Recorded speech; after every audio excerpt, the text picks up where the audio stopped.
Praise the Lord. കർത്താവിൻ്റെ പരിശുദ്ധമായ നാമം വാഴ്ത്തപ്പെടുമാറാകട്ടെ. നമുക്കൊരുമിച്ച് വീണ്ടും ദൈവത്തിൻ്റെ സന്നിധിയിൽ വരുവാനും കർത്താവിനെ സ്തുതിക്കുവാനും ദൈവത്തിൻ്റെ വചനം ചിന്തിക്കുവാനും കർത്താവ് നൽകിയ ഈ അവസരത്തിന് ഞാൻ കർത്താവിന് നന്ദി പറയുന്നു. ഇന്ന് രാവിലെ നമ്മൾ ചിന്തിക്കാൻ പോകുന്നു മർക്കോസിൻ്റെ സുവിശേഷം 13-ാമത്തെ അധ്യായമാണ്. The Gospel according to Mark chapter 13. മർക്കോസിൻ്റെ സുവിശേഷം 13-ാമത്തെ അധ്യായം യേശു കർത്താവിൻ്റെ രണ്ടാമത്തെ പ്രധാനപ്പെട്ട പ്രസംഗമാണ് ഈ സുവിശേഷത്തിൽ രേഖപ്പെടുത്തിയിരിക്കുന്നത്. രണ്ട് പ്രധാനപ്പെട്ട പ്രസംഗങ്ങൾ മർക്കോസിൻ്റെ സുവിശേഷത്തിൽ യേശുവിൻ്റേതായിട്ട് രേഖപ്പെടുത്തിയിരിക്കുന്നു. അതിൽ ഒന്നാമത്തേത് മർക്കോസിൻ്റെ സുവിശേഷം 4-ാം അധ്യായം, രണ്ടാമത്തേത് മർക്കോസിൻ്റെ സുവിശേഷം 13-ാമത്തെ അധ്യായം. അപ്പോൾ ഈ 13-ാമത്തെ അധ്യായത്തിലെ പ്രധാനപ്പെട്ട വിഷയം, ആവർത്തിച്ച് പറയുന്ന വാക്ക് ഉണർന്നിരിക്കുവിൻ, സൂക്ഷിച്ചുകൊള്ളുവിൻ എന്നുള്ള പദമാണ്. അത് ശിഷ്യത്വവുമായി ബന്ധപ്പെടുത്തിയാണ് ഈ പദം ഉപയോഗിച്ചിട്ടുള്ളത്. അതുകൊണ്ട് നമ്മൾ ആ പദത്തെക്കുറിച്ചാണ് ചിന്തിക്കുന്നത്. സോ നമ്മുടെ റിഫ്ലക്ഷന് ഒരു ടൈറ്റിൽ നമ്മൾ കൊടുത്താൽ അതിനെ നമുക്ക് ഇങ്ങനെ കൊടുക്കാനായിട്ട് കഴിയും: be vigilant, shake off sleep, stay awake. സൂക്ഷിച്ചുകൊള്ളുക, ഉണർന്നും പ്രാർത്ഥിച്ചും കൊണ്ടിരിക്കുക. Discipleship as a call to embrace the Gethsemane experience.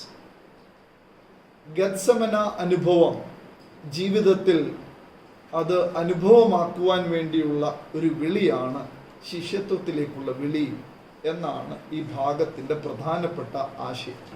അതാണ് നമ്മൾ ഒരുമിച്ച് ചിന്തിക്കാനായിട്ട് പോകുന്നത്. മർക്കോസിന്റെ സുവിശേഷത്തിലെ രണ്ട് പ്രധാന ഡിസ്കോഴ്സുകൾ, രണ്ട് പ്രധാന സെർമൺസ്. 4-ാം അധ്യായത്തിൽ നമ്മൾ ദൈവരാജ്യത്തെക്കുറിച്ചുള്ള, അതും ശിഷ്യത്വത്തോട് ബന്ധപ്പെടുത്തിയുള്ള ഒരു പ്രസംഗം തന്നെയാണ്, സെർമൺ തന്നെയാണ്. അവിടുത്തെ പ്രധാനപ്പെട്ട ക്യാച്ച് വേർഡ് എന്ന് പറയുന്നത് ലിസൺ, ശ്രദ്ധിക്കുക എന്നുള്ളതാണ്. എന്നാൽ ഈ പ്രസംഗത്തിലെ പ്രധാനപ്പെട്ട ക്യാച്ച് വേർഡ് ബി വാച്ച്ഫുൾ എന്നുള്ളതാണ്. സൂക്ഷിച്ചുകൊള്ളുക. Be awake, shake off your sleep. നിങ്ങളുടെ ഉറക്കം നടിച്ചിട്ടുള്ള ഭാവത്തെ ഒന്ന് കൊടഞ്ഞു കളയുക. എന്നിട്ട് നിങ്ങൾ ഉണർന്നും പ്രാർത്ഥിച്ചും കൊണ്ടിരിക്കുക എന്നുള്ളതാണ് ഈ ഭാഗത്ത് യേശു കർത്താവിന് തൻ്റെ ശിഷ്യന്മാരോട് പറയാനുള്ളത്. ഒന്നാമത്തേത്, ആദ്യത്തെ ആക്ഷൻ ക്യാമ്പയിൻ്റെ അവസാനം, യേശുവിൻ്റെ പരസ്യ ശുശ്രൂഷ കാലയളവിലെ ആദ്യത്തെ ആക്ഷൻ ക്യാമ്പിൻ്റെ അവസാനമാണ് ഒന്നാമത്തെ പ്രസംഗം രേഖപ്പെടുത്തിയിട്ടുള്ളത്. യേശു തന്നെ വിഡ്രോ ചെയ്തിട്ട് തനിക്കിനി ചെയ്യാനുള്ള ശുശ്രൂഷയെക്കുറിച്ച് ഒന്ന് റിട്രീറ്റ് ചെയ്യുന്ന ഒരു ഭാഗമാണ് മർക്കോസിന്റെ സുവിശേഷം 4-ാമത്തെ അധ്യായം. അതേപോലെ തന്നെ തൻ്റെ രണ്ടാമത്തെ ആക്ഷൻ ക്യാമ്പയിൻ്റെ അവസാനം യേശു ഇനി സംഭവിക്കാനുള്ള തൻ്റെ പരമപ്രധാനമായ ദൗത്യത്തെ ഒന്ന് റിട്രീറ്റ് ചെയ്യുകയാണ് 13-ാമത്തെ അധ്യായത്തിൽ. ശിഷ്യന്മാര് യേശുവിനെ വിളിച്ച് കാണിക്കുന്നു. എന്താണ്? യെരുശലേം ദേവാലയത്തിന്റെ മനോഹാരിത യേശുവിനെ കാണിക്കുകയാണ്. ഗുരു, look how beautiful this building is. കർത്താവെ, നീ ഒന്ന് നോക്കൂ, ഈ ബിൽഡിംഗ് എത്ര മനോഹരമാണ്. അതിന് റെസ്പോൺസ് ചെയ്തുകൊണ്ട്, അല്ലെങ്കിൽ ഒരു റെസ്പോൺസ് യേശു കൊടുക്കുന്നത്, ഈ കല്ലിന്മേൽ ശേഷിക്കാത്ത ഒരു കാലം കടന്നു വരാൻ പോകുകയാണ്. അപ്പൊ അതിൻ്റെ ബ്യൂട്ടിഫുൾ ആയിട്ടുള്ള ഒരു സർവൈവൽ അല്ല, ഈ ആലയത്തെ സർവൈവ് ചെയ്യിക്കാൻ വേണ്ടിയുള്ള ഡിവൈൻ ഇന്റർവെൻഷൻ അല്ല, ദൈവത്തിൻ്റെ ന്യായവിധിയെക്കുറിച്ചാണ് യേശു അവരോട് പറഞ്ഞത്. ഇത് പറഞ്ഞപ്പോ അവർ വീണ്ടും ഒലിവ് മലയിൽ ഇരിക്കുമ്പോൾ, അല്ലെങ്കിൽ ഒലിവ് മല എന്ന് പറയുന്നത് അന്നത്തെ ട്രഡീഷൻ അനുസരിച്ച്, പാരമ്പര്യം അനുസരിച്ച്, ഈ യെരുശലേമിന്റെ വിടുതലിന് വേണ്ടി പ്രത്യേകമായി ദൈവിക ഇടപെടലുകൾ നടക്കുന്ന സ്ഥലമാണ്. അങ്ങനെ ഒരു സിംബോളിക്കലായിട്ടുള്ള സ്ഥലത്ത് വെച്ച് യേശു തൻ്റെ രണ്ടാമത്തെ സെർമൺ കൊടുക്കുമ്പോൾ ശിഷ്യന്മാരോട് പറയുന്നു, ശിഷ്യത്വത്തിന്റെ ജീവിതം എന്ന് പറയുന്നത് തനിക്കിനി അനുഭവിക്കാനുള്ള ഒരു എക്സ്പീരിയൻസ് പോലെയാണ്.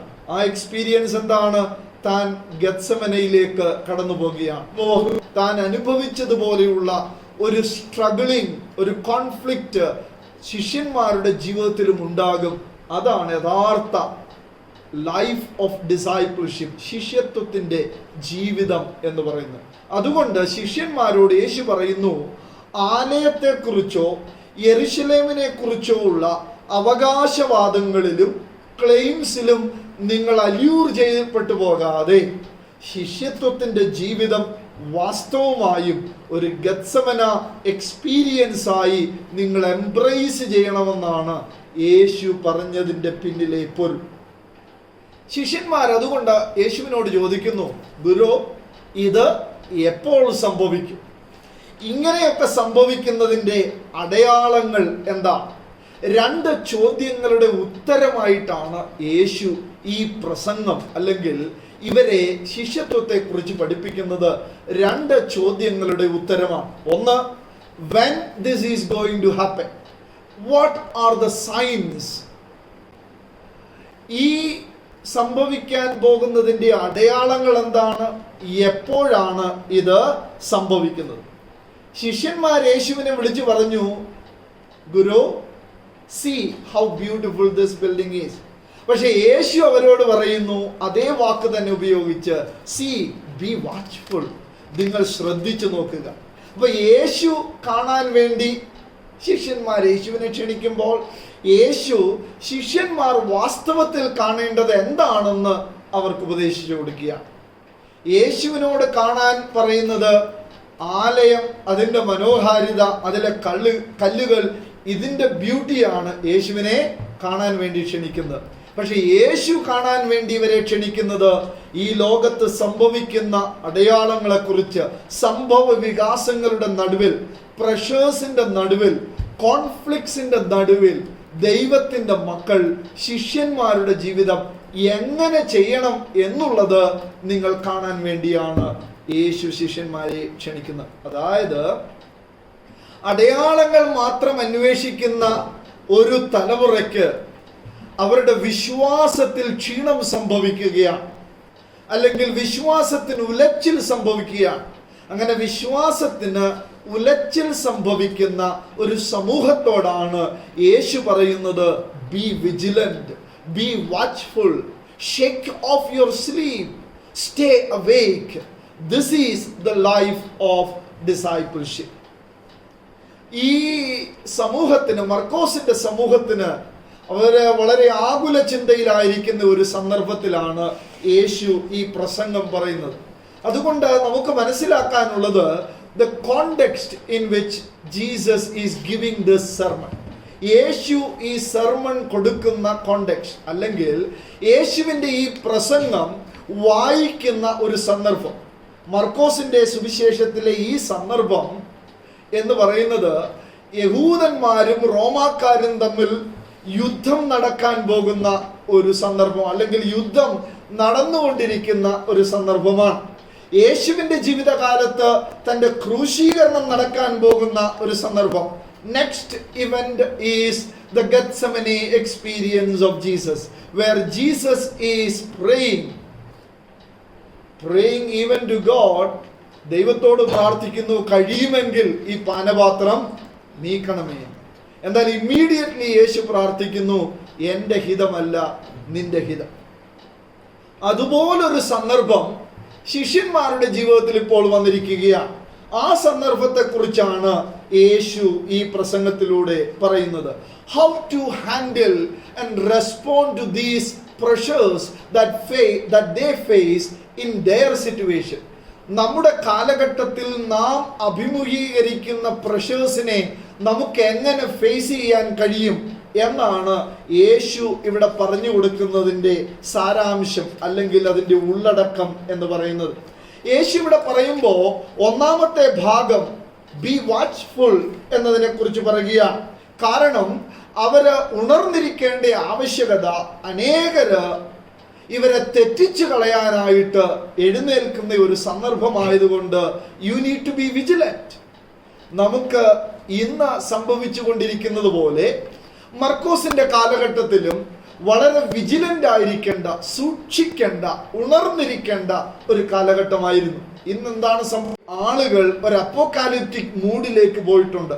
യേശുവിന്റെ വരവ് അടുത്തുപോയി, ഇതെല്ലാം അതിന്റെ ലക്ഷണങ്ങളാണ് എന്ന് പറഞ്ഞ് ആളുകളെ ഒരു ആങ്സൈറ്റിയിലേക്ക് തള്ളിവിടുന്ന ഒരു കാലഘട്ടം, ഒരു പ്രഷറിലേക്ക് തള്ളിവിടുന്ന ഒരു കാലഘട്ടമാണ് മഹാമാരികളുടെ കാലഘട്ടം. കേട്ടിട്ടില്ലാത്ത രോഗങ്ങളുടെ കാലഘട്ടം, ഭൂകമ്പങ്ങളുടെ കാലഘട്ടം, അല്ലെങ്കിൽ നാനാവ്യാധികളുടെ കാലഘട്ടം, ലോകത്ത് സാമ്പത്തിക ഇടപെടൽ വേഗത്തിൽ സംഭവിക്കാൻ പോകുന്നു എന്നുള്ള തരത്തിൽ ആളുകളെ തെറ്റിദ്ധരിപ്പിക്കുന്ന ഒരു കാലഘട്ടം. നമ്മളിപ്പോൾ ഈ COVID-19 കാലഘട്ടത്തിലും അത് തന്നെയാണ് നടന്നുകൊണ്ടിരിക്കുന്നത്. അങ്ങിങ്ങായി പല കോർണറുകളിൽ നിന്നും നമുക്ക് കേൾക്കാൻ കഴിയുന്നത്, അയ്യോ ഇതെല്ലാം തീർന്നു പോകുകയാണ്, എല്ലാം അവസാനിപ്പിക്കുകയാണ്, ലോകം മുഴുവൻ അവസാനിക്കുകയാണ്, എല്ലാവരും ഉണർന്നിരുന്നു, ഇതാ എല്ലാം സംഭവിക്കാൻ പോകുന്നു എന്നുള്ള ചില വാക്കുകൾ. ഞാൻ ഈ പറയുമ്പോൾ അതിൻ്റെ അർത്ഥം യേശുവിൻ്റെ വരവ് അടുത്തല്ലെന്നോ അല്ലെങ്കിൽ യേശു വേഗം വരില്ലെന്നോ അല്ല ഞാൻ പറഞ്ഞതിൻ്റെ അർത്ഥം. എപ്പോഴെല്ലാം ഇങ്ങനെ സംഭവങ്ങൾ ഉണ്ടായിട്ടുണ്ടോ അപ്പോഴെല്ലാം ഒരുപാട് ആളുകളെ പ്രഷറിലേക്ക് തള്ളിവിട്ടിട്ടുണ്ട്. മർക്കോസിന്റെ സമൂഹവും അങ്ങനെ ഒരു സോഷ്യൽ പൊളിറ്റിക്കൽ പ്രഷറിലൂടെ ഇപ്പോൾ കടന്നു പോവുകയാണ്.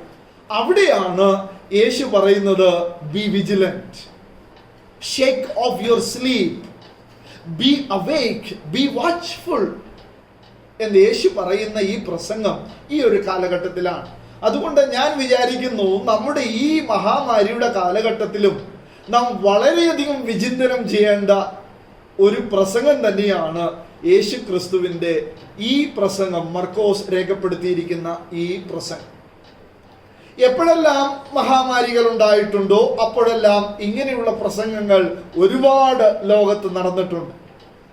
ഉദാഹരണം ഞാൻ പറഞ്ഞാൽ 1990 കാലയളവിൽ കുവൈറ്റ് യുദ്ധം നടക്കുന്ന സമയത്താണ് ജോൺ എഫ് വാൽവൂഡ് എന്ന് പറയുന്ന പ്രശസ്തനായ ചിന്തകൻ തൻ്റെ വെളിപ്പാട് പുസ്തകത്തെക്കുറിച്ചും ഹർമഗദോൻ യുദ്ധത്തെക്കുറിച്ചുമുള്ള പുസ്തകം എഴുതിയതും പ്രസിദ്ധീകരിച്ചതും. എനിക്ക് തോന്നുന്നു 150 മില്യൺ ബുക്സ് വെയർ സോൾഡ്. 150 ദശലക്ഷം കോപ്പികളാണ് ആ ബുക്കിന്റെ തന്നെ അന്ന് വിൽക്കപ്പെട്ടത്. ഇത് അങ്ങനെ ഒരു പ്രത്യേക യുദ്ധം ഉണ്ടായപ്പോൾ എഴുതപ്പെട്ട, ആ കോണ്ടെക്സ്റ്റിൽ എഴുതപ്പെട്ട, അപ്പൊ ഇത് എല്ലാവരെയും അട്രാക്ട് ചെയ്യുന്ന ഒന്നാണ്. ഈ കോണ്ടെക്സ്റ്റിൽ ഇത് പറയുക എന്ന് പറയുന്നത് അട്രാക്ട് ചെയ്യുന്ന ഒന്നാണ്.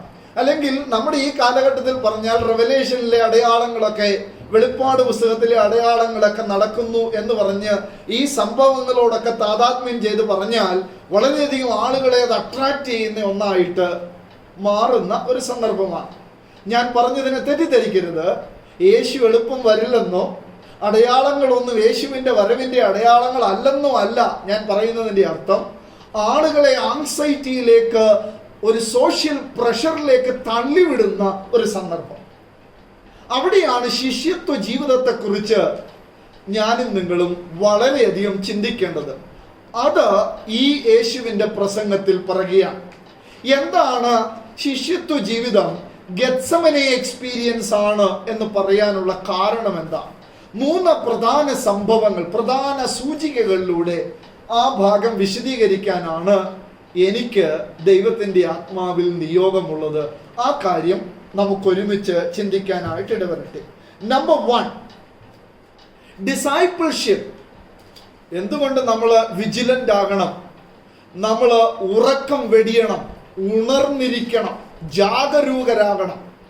Because discipleship is a recruitment to suffering and tribulation. കഷ്ടതയ്ക്കും പീഡകൾക്കും വേണ്ടി നമ്മെ റിക്രൂട്ട് ചെയ്യുന്നൊരു ജീവിതമാണ് ശിഷ്യത്വത്തിൻ്റെ ജീവിതം. ഒരാൾ യേശുവിൻ്റെ ശിഷ്യനായി എന്നതുകൊണ്ട് കഷ്ടത തീരുന്നില്ല, രോഗം വരാതെ പോകുന്നില്ല, മഹാമാരികൾ നമ്മെ അഫക്റ്റ് ചെയ്യാതെ പോകുന്നില്ല, നാം ഈ കഷ്ടതകളിൽ അകപ്പെടാതെ പോകുന്നില്ല. തെറ്റിദ്ധരിച്ചു പോകരുത്.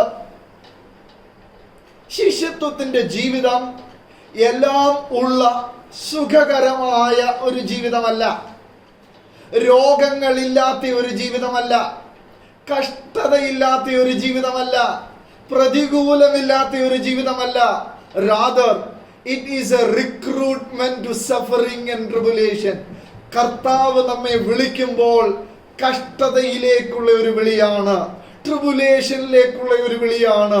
യേശുവിന്റെ പിറകെയുള്ള സഞ്ചാരം ഒരു സുഖകരമായ ലോക ജീവിതമല്ല നമുക്ക് വാഗ്ദത്തം ചെയ്യുന്നത്. കഷ്ടതയുടെ നടുവിലൂടെയുള്ള ഒരു ജീവിതമാണ്, മരണനിഴലിന്റെ താഴ്വരയിലൂടെയുള്ള ഒരു ജീവിതമാണ്, മരണത്തിലേക്ക് നടന്നെടുക്കുന്ന ഒരു ജീവിതമാണ് ഇത്. ക്രൂശ് വഹിക്കാനുള്ള ഒരു ദൈവവിളിയാണ് എന്ന് നമ്മൾ മറന്നു പോകരുത്. അതുകൊണ്ട് എപ്പോഴും ഇതിന്റെ നടുവിൽ ഒരു ഡിവൈൻ ഇന്റർവെൻഷൻ ഉണ്ടായി അത്ഭുതകരമായ വിടുതലുകളൊക്കെ ഉണ്ടാകും എന്നാരും തെറ്റിദ്ധരിച്ചു പോകരുത്. ചിലപ്പോൾ അങ്ങനെ ഉണ്ടാകാം. ചിലപ്പോൾ സിംഹത്തിന്റെ ഗുഹയിൽ ഇറങ്ങി വന്ന് അവൻ സിംഹത്തിന്റെ പല്ലുകൾ, വാകൾ അടച്ചേക്കാം. ചിലപ്പോൾ അവൻ അഗ്നിയിൽ ഇറങ്ങി വന്ന് അതിന്റെ ബലം കെടുത്തിയേക്കാം. അവൻ വെള്ളത്തിൽ ഇറങ്ങി വന്ന് ആ പ്രവാഹത്തെ തടുത്തേക്കാം. പക്ഷെ എപ്പോഴും അങ്ങനെ സംഭവിക്കണമെന്നില്ല. ചിലപ്പോൾ ഈ ശക്തികൾ നമ്മെ കീഴ്പ്പെടുത്തിയേക്കാം. പക്ഷേ ശിഷ്യത്വ ജീവിതം അതുകൊണ്ട് അവസാനിക്കുന്നില്ല. മർക്കോസിന്റെ കാലഘട്ടത്തിൽ അവർക്ക് സംഭവിക്കുന്ന മഹാമാരി, വ്യാധി എന്ന് പറയുന്നത് യുദ്ധങ്ങളും യുദ്ധശ്രുതികളും അവർ കേട്ടുകൊണ്ടിരിക്കുന്ന, യുദ്ധത്തിന്റെ നടുവിലൂടെ അവർ ജീവിക്കുന്ന ജീവിതമാണ്. They are in the midst of a great war and therefore naturally in the midst of suffering and tribulation. അവർ കഷ്ടതയുടെയും പീഡകളുടെയും നടുവിലൂടെ ജീവിക്കുന്ന ഒരു ജീവിതമാണ്. എപ്പോഴാണ് മരണം അവരെ കടന്നു പിടിക്കുന്നതെന്ന്, എപ്പോഴാണ് മരണത്തിന് അവരടിമപ്പെടുന്നതെന്ന് അവർക്കറിഞ്ഞുകൂടാത്ത ഒരു സന്ദർഭം. എന്ന് പറഞ്ഞാൽ നമ്മളിപ്പോൾ ജീവിക്കുന്നത് പോലെ ഒരു അൺസർട്ടനിറ്റിയുടെ സിറ്റുവേഷനാണ് മർക്കോസിന്റെ സമൂഹം ഇപ്പോൾ അഭിമുഖീകരിക്കുന്നത്. അതൊന്നുകൂടെ ഞാൻ വിശദീകരിച്ചാൽ അതിനെ നമുക്കിങ്ങനെ പറയാൻ കഴിയും. ഈ അധ്യായം എഴുതപ്പെടുന്ന അല്ലെങ്കിൽ ഈ സുവിശേഷം എഴുതപ്പെടുന്ന കാലഘട്ടം പണ്ഡിതന്മാരുടെ അഭിപ്രായ പ്രകാരം AD 69 നമുക്കറിയാം. AD 66 മുതൽ 70 വരെയുള്ള കാലഘട്ടം യഹൂദന്മാരും റോമാക്കാരും തമ്മിലുള്ള വളരെ പ്രശസ്തമായ യുദ്ധം നടന്നുകൊണ്ടിരുന്ന കാലഘട്ടമാണ്. അന്ന് കാലത്ത് ഈ യുദ്ധത്തിന്റെ സമയത്ത് അവർക്ക് ഉണ്ടായ ഏറ്റവും വലിയ ഒരു പ്രലോഭനം എന്ന് പറയുന്നത് ഈ യുദ്ധത്തിൽ പങ്കാളികളായി ആയുധമെടുത്ത് റോമാക്കാരെ തോൽപ്പിച്ച് ദൈവരാജ്യം കൊണ്ടുവരാനുള്ള ഒരു പ്രലോഭനം മർക്കോസിന്റെ സഭയ്ക്ക് ഉണ്ടായി. മറ്റേ ഭാഗത്തു നിന്നും റോമാക്കാരോട് ചേർന്ന് നിൽക്കാനുള്ള പ്രലോഭനം അവർക്കുണ്ടായി.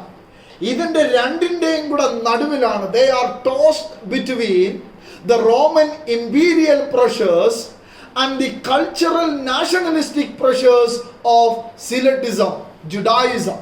ഇതിന്റെ രണ്ടിന്റെയും കൂടെ നടുവിൽ ഇങ്ങനെ ടോസ് ചെയ്യപ്പെട്ട ഒരു ജീവിതമായിരുന്നു മർക്കോസിന്റെ സമൂഹത്തിന് ഉണ്ടായിരുന്ന ജീവിതം.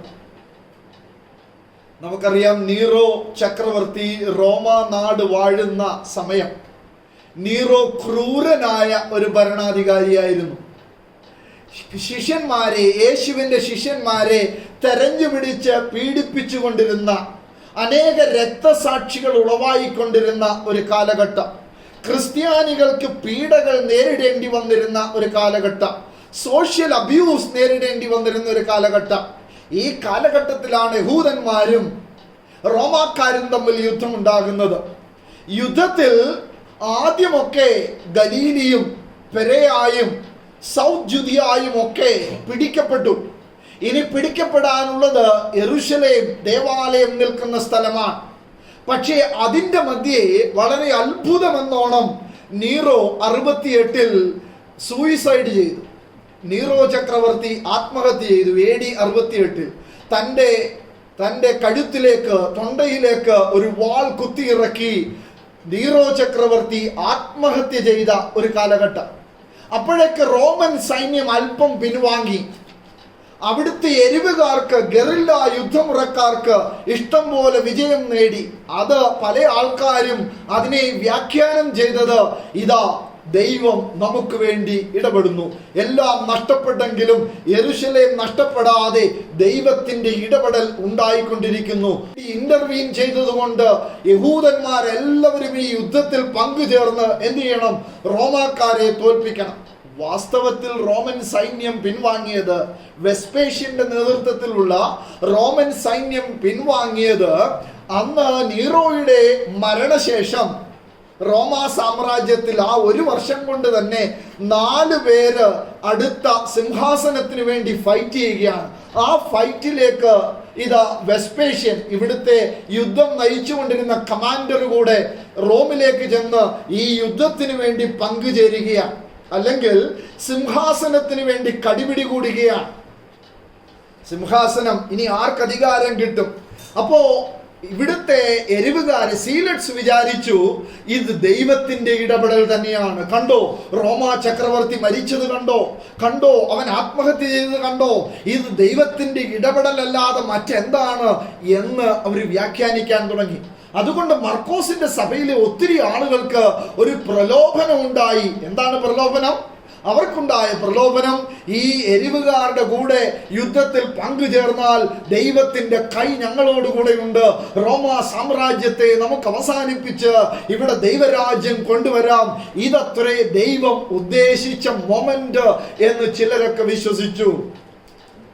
ആത്മാവിൽ നിറഞ്ഞ് മർക്കോസ് അവർക്ക് എഴുതുകയാണ്, ഇല്ല, ഇത് ദൈവത്തിന്റെ ഇടപെടലല്ല, യെരൂശലേം നശിപ്പിക്കപ്പെടുക തന്നെ ചെയ്യും. യേശു കർത്താവ് നേരത്തെ അത് മുൻകൂട്ടി പറഞ്ഞതാണ്. കല്ലിന്മേൽ കല്ല് ശേഷിക്കാതെ ഈ ആലയം നശിപ്പിക്കപ്പെടുന്ന ഒരു കാലഘട്ടം ശേഷിച്ചിരിക്കുകയാണ്. അത് നിങ്ങൾ കാണുന്നത് വരെ ഈ തലമുറയിൽ ആരും ഒഴിഞ്ഞു പോകത്തില്ല. ആകാശവും ഭൂമിയും മാറിപ്പോയാലും എൻ്റെ വചനങ്ങൾക്ക് മാറ്റം വരത്തില്ലെന്ന് യേശു ഉറപ്പിച്ചു പറഞ്ഞതാണ്. അതുകൊണ്ട് നിങ്ങൾ ഈ പ്രലോഭനത്തിൽ അകപ്പെട്ടു പോകരുത്. ശിഷ്യന്മാരുടെ ജീവിതം എന്ന് പറയുന്നത് സുഖകരമായി ഒരു സാമ്രാജ്യം ഭരിക്കുന്ന ജീവിതമല്ല, മറിച്ച് ഈ യുദ്ധത്തിലൂടെ കടന്നു പോകുന്ന ജീവിതമാണ്. അനേകർ അവിടെയും ഇവിടെയും വന്ന് പറയും, ഇതാ യുദ്ധം വരുന്നു, ഇതാ ക്ഷാമം വരുന്നു, ഇതാ പ്രതികൂലം വരുന്നു, ഇതാ മഹാമാരി വരുന്നു. ഇങ്ങനെയുള്ള സംഭവങ്ങളൊക്കെ സംഭവിക്കേണ്ടതാണ്, പക്ഷേ അത് അവസാനമല്ല, ഇത് അവസാനത്തിന്റെ ആരംഭമാണ്. These are only birth pangs. These are only the beginnings of the end. ഇത് അവസാനത്തിന്റെ ആരംഭം മാത്രമാണ്, ഇതല്ല അവസാനം. ഇനിയും ശിഷ്യന്മാരുടെ ജീവിതം മുന്നോട്ട് പോകേണ്ടതായിട്ടുണ്ട്. ഇനിയും യേശുവിന്റെ അനുഗാമികളുടെ ജീവിതം മുന്നോട്ട് പോകേണ്ടതായിട്ടുണ്ട്. തെറ്റിദ്ധരിപ്പിക്കപ്പെടരുത്. Discipleship is a recruitment to suffering and persecution. എന്താണ് ശിഷ്യത്വ ജീവിതം? തെറ്റിദ്ധരിക്കപ്പെടരുത്. Be vigilant. ആളുകൾ വന്ന് പറയും, ആളുകൾ തെറ്റായി വ്യാഖ്യാനിക്കും. കാണുന്ന അടയാളങ്ങളെ നോക്കി ഇതാ ഇവിടെ ക്രിസ്തു, ഇതാ അവിടെ ക്രിസ്തു, അവർ അടയാളങ്ങളൊക്കെ ചെയ്യും. തെറ്റിദ്ധരിക്കപ്പെട്ടു പോകരുത്. നിങ്ങൾ ഈ സങ്കടങ്ങളിലൂടെ കടന്നു പോകേണ്ടവരാണ്, നിങ്ങൾ ഈ പ്രയാസങ്ങളിലൂടെ കടന്നു പോകേണ്ടവരാണ്. ശിഷ്യന്മാരുടെ ജീവിതം it is a recruitment to tribulation and suffering. കാരണം എന്താണെന്നറിയാമോ? മർക്കോസിന്റെ ഈ സഭ കടന്നു പോകുന്ന കാലഘട്ടത്തിൽ സീലറ്റ് റിബൽസ് ഒത്തിരി പേരെ അവരുടെ സൈന്യത്തിലേക്ക് റിക്രൂട്ട് ചെയ്യുകയാണ്. ഇങ്ങനെയാണ് ദൈവരാജ്യം കൊണ്ടുവരേണ്ടതെന്ന് പറഞ്ഞ് അവരുടെ സൈന്യത്തിലേക്ക് ആയുധമെടുത്ത് യുദ്ധം ചെയ്യാൻ ഒരു വലിയ ജനസമൂഹത്തെ റിക്രൂട്ട് ചെയ്തുകൊണ്ടിരുന്ന കാലഘട്ടത്തിൽ മർക്കോസിന്റെ സമൂഹത്തിലെ ഒരുപാട് ആളുകൾ ഈ റിക്രൂട്ട്മെന്റിന് ചേരണോ വേണ്ടായോ എന്നുള്ള ഒരു പ്രലോഭനത്തില് അല്ലെങ്കിൽ ഒരു ശങ്കയില് അവരകപ്പെട്ടുകൊണ്ടിരിക്കുന്ന ഒരു കാലഘട്ടത്തിൽ മർക്കോസ് ആത്മനിറവിൽ പറയുകയാണ്, ഇല്ല, യേശുവിന് നിങ്ങളെ കുറിച്ചുള്ള ഉദ്ദേശം ആയുധമെടുത്ത് യുദ്ധം ചെയ്ത് ദൈവത്തിന്റെ രാജ്യം ഭൂമിയിൽ സ്ഥാപിക്കുകയല്ല. നോൺ വയലന്റ് സ്ട്രഗിളിലൂടെ, കഷ്ടതയിലൂടെ കടന്നുപോയി, പ്രയാസങ്ങളിലൂടെ കടന്നുപോയി, യേശുവിന്റെ പാതയിലൂടെ സഞ്ചരിക്കുന്ന ഒരനുഭവത്തിലേക്കാണ് നിങ്ങളെ ദൈവം റിക്രൂട്ട് ചെയ്യുന്നത്. അതുകൊണ്ട് അത് തിരിച്ചറിയാനാണ് കർത്താവ് അവരോട് പറയുന്നു, ബി വിജിലന്റ്, സ്റ്റേ അവേക്ക്, ഉണർന്നിരിക്കുക, സൂക്ഷിച്ചുകൊള്ളുക. അനേകർ നിങ്ങളെ തെറ്റിച്ചു കളയാൻ ചാൻസ് ഉണ്ട്. ഈ മഹാമാരിയുടെ കാലഘട്ടത്തിലും ദൈവമക്കളോട് ഈ സുവിശേഷത്തിന്റെ ഭാഗം ഇന്ന് രാവിലെ വിളിച്ചു പറയുന്നത്, നമ്മെ തെറ്റിച്ചു കളയാൻ സാധ്യതയുള്ള അത്ഭുതം പ്രവർത്തിക്കുന്നവർ, അടയാളം പ്രവർത്തിക്കുന്നവർ, ആൾ ദൈവങ്ങൾ, ഒരുപാട് ഹീറോസ് ഒക്കെ നമ്മുടെ സമൂഹത്തിലും എഴുന്നേറ്റ് വരാം. ഇത് ഇങ്ങനെയാണ് അങ്ങനെയാണ് എന്നൊക്കെ പ്രവചിച്ചേക്കാം. പക്ഷേ കള്ളപ്രവചനങ്ങളിൽ കുടുങ്ങിപ്പോകരുത്. കള്ളപ്രവാചകന്മാരുടെ പിറകെ പോയി ജീവിതം നഷ്ടപ്പെട്ടു പോകരുത്.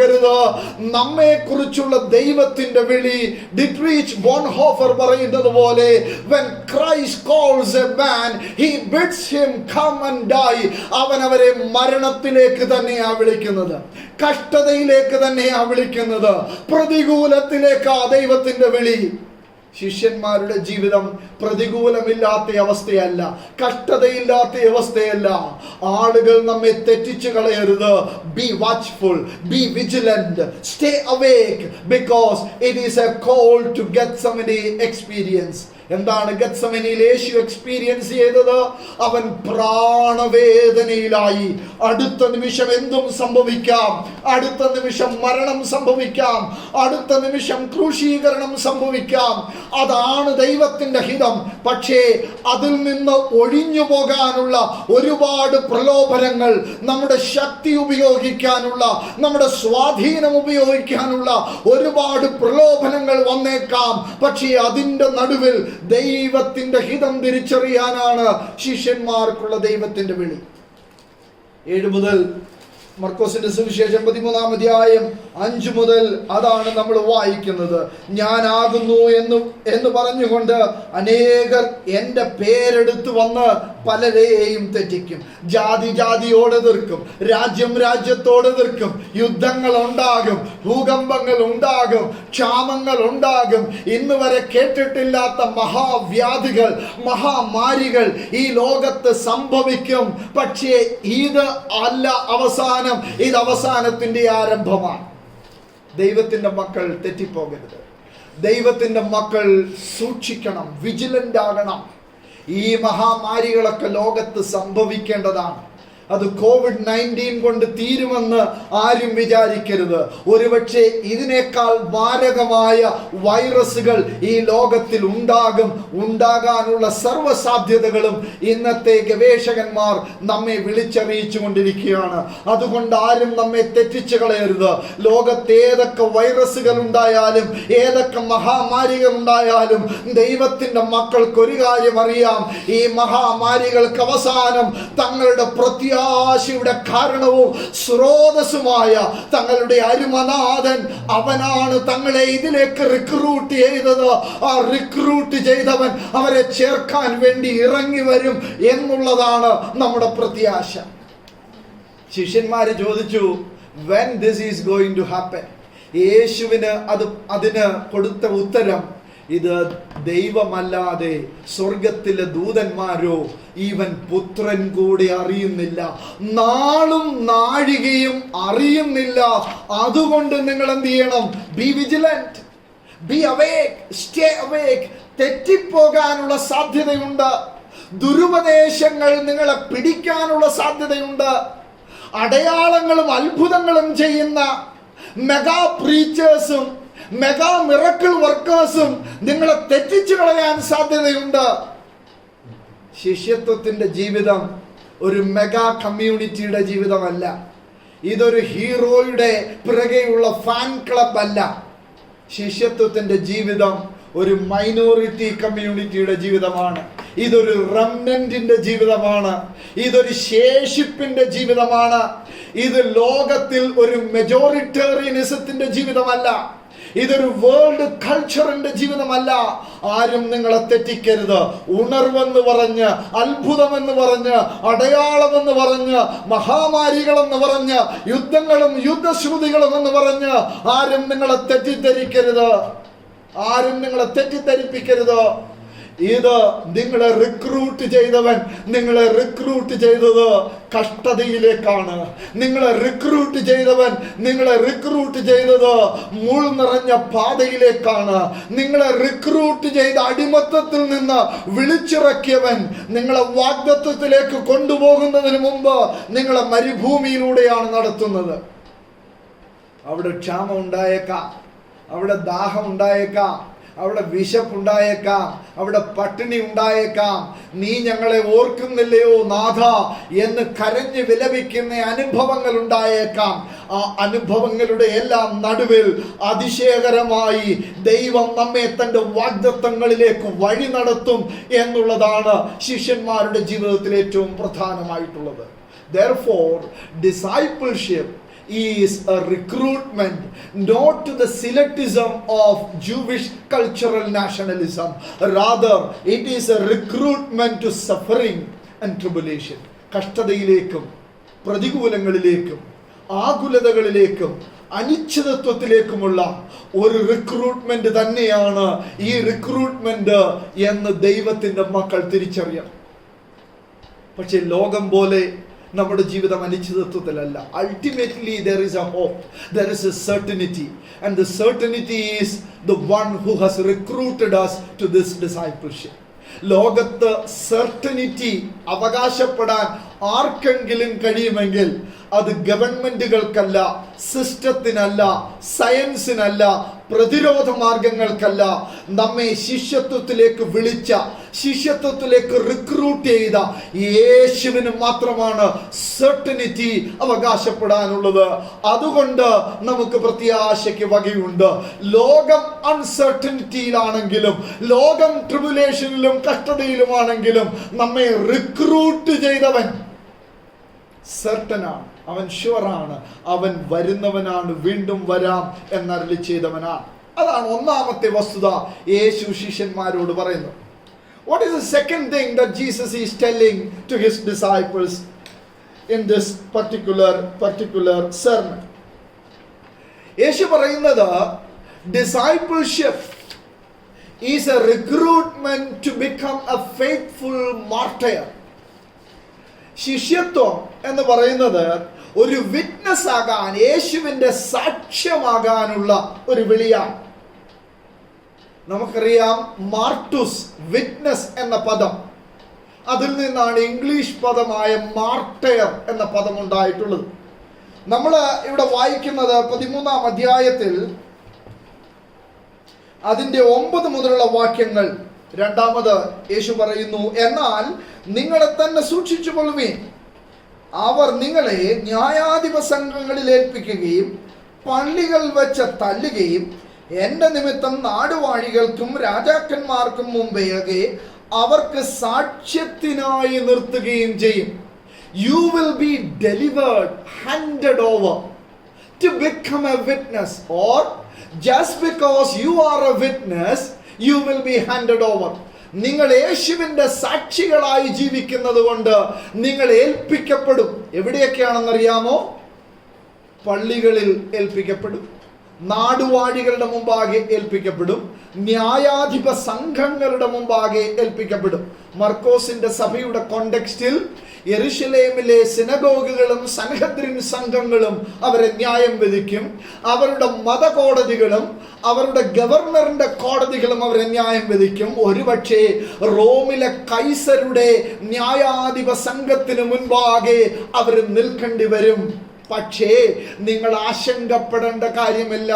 അവിടെ നിങ്ങൾ എന്തു പറയണമെന്ന് ആത്മാവിൽ നിങ്ങൾക്ക് ഇൻസ്ട്രക്ഷൻ ഞാൻ തരും എന്ന് തന്നെയാണ് യേശു ഈ ഭാഗത്ത് നമ്മോട് വിളിച്ചു പറയുന്നത്. 11-ാം വാക്യം, അവർ നിങ്ങളെ കൊണ്ടുപോയി ഏൽപ്പിക്കുമ്പോൾ എന്തു പറയേണ്ടു എന്ന് മുൻകൂട്ടി വിചാരപ്പെടരുത്.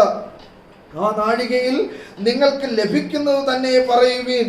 പറയുന്നത് നിങ്ങളല്ല, പരിശുദ്ധാത്മാവത്രേ പറയുന്നത് എന്ന് പറഞ്ഞാൽ അതിന്റെ അർത്ഥം യേശു പറയുന്നു, Holy Spirit will come and instruct you how to become witness in this generation. ദൈവത്തിന്റെ മക്കളെ, ശിഷ്യത്വത്തിലേക്കുള്ള വിളി എന്ന് പറയുന്നത് പരിശുദ്ധാത്മാവിനാൽ നയിക്കപ്പെടുന്ന ഒരു ജീവിതമാണ്. എങ്ങനെ ഈ തലമുറയുടെ നടുവിൽ സാക്ഷികളാകാം എന്ന് നമുക്ക് വ്യക്തമായി ആത്മാവ് ഇൻസ്ട്രക്ട് ചെയ്യുന്ന ഒരു കാലഘട്ടമാണ് ഈ മഹാമാരിയുടെ കാലഘട്ടം എന്ന് ദൈവത്തിന്റെ മക്കൾ മറന്നു പോകരുത്. യേശു കർത്താവ് അവരോടതാണ് പറയുന്നത്, നിങ്ങൾ സൂക്ഷിച്ചു കൊള്ളണം. മർക്കോസിന്റെ സുവിശേഷം തന്നെ it is a teaching about the way of discipleship. ശിഷ്യത്വത്തിന്റെ മാർഗത്തെ കുറിച്ചുള്ള ഒരു പഠിപ്പിക്കലാണ്. അത് 3 സ്റ്റേജുകളായിട്ടാണ് മർക്കോസ് ഇതിനെ ചിത്രീകരിക്കുന്നത്. മർക്കോസിന്റെ സുവിശേഷം ഒരു അപ്പോക്കാലിപ്റ്റിക് ഡ്രാമയായിട്ട് പല ചിന്തകന്മാരും ചിന്തിച്ചിട്ടുണ്ട്. അതായത് ഈ ഡ്രാമയിൽ 3 സീനാണുള്ളത്. ഒന്നാമത്തെ സീനിൽ കർട്ടൻ തുറക്കുമ്പോൾ മർക്കോസിന്റെ സുവിശേഷത്തിൽ യോഹന്നാൻ സ്നാപകനാണ് ലൈം ലൈറ്റിലുള്ളത്. ആദ്യത്തെ രംഗം, ഒന്നാമത്തെ സീൻ, അവിടെ സ്റ്റേജിലുള്ളത് യോഹന്നാൻ സ്നാപകൻ. താൻ ഒരു വിശ്വസ്ത സാക്ഷിയായി ദൈവം അവനെ ഏൽപ്പിച്ചത് ശങ്ക കൂടാതെ ലോകത്തോട് വിളിച്ചു പറയുകയാണ്, ദൈവ രാജ്യം സമീപിച്ചിരിക്കുന്നു, മാനസാന്തരപ്പെട്ട് സുവിശേഷത്തിൽ വിശ്വസിപ്പീൻ. നമുക്കറിയാം, യേശു തന്നെ പറയുന്നുണ്ട്, യോഹന്നാന്റെ ശുശ്രൂഷ മനുഷ്യരിൽ നിന്നല്ല, അത് ദൈവത്തിൽ നിന്നാണ്, ഉയരത്തിൽ നിന്നാണ്. ഉയരത്തിൽ നിന്ന് വിശേഷമായ ശുശ്രൂഷ പ്രാപിച്ച യോഹന്നാന്റെ തല വിച്ഛേദിക്കപ്പെട്ടു എന്ന് ദൈവത്തിന്റെ മക്കൾ മറന്നു പോകരുത്. അതുകൊണ്ട് ദൈവം ഒരു പ്രത്യേക ശുശ്രൂഷ തന്നു എന്നതിൻ്റെ അർത്ഥം നമുക്ക് കഷ്ടതയുണ്ടാവത്തില്ലെന്നല്ല, നമ്മൾ ഏൽപ്പിക്കപ്പെടത്തില്ല എന്നല്ല. ഇപ്പൊ ശിഷ്യന്മാരുടെ ജീവിതം യോഹന്നാനെ പോലെ they will be handed over and they will kill him. അവർ അവനെ കൊന്നു. രണ്ടാമത്തെ രംഗം മർക്കോസിന്റെ സുവിശേഷത്തിൽ അത് യേശുവിന്റെ ശുശ്രൂഷയാണ്. യേശു സ്റ്റേജിലേക്ക് വരുന്നു. യേശുവും എന്ത് തന്നെ പറയുന്നു, ദൈവരാജ്യം സമീപിച്ചിരിക്കുന്നു, മാനസാന്തരപ്പെട്ട് സുവിശേഷത്തിൽ വിശ്വസിപ്പീൻ. യേശുവിന്റെ ശുശ്രൂഷയും തുടർന്നു.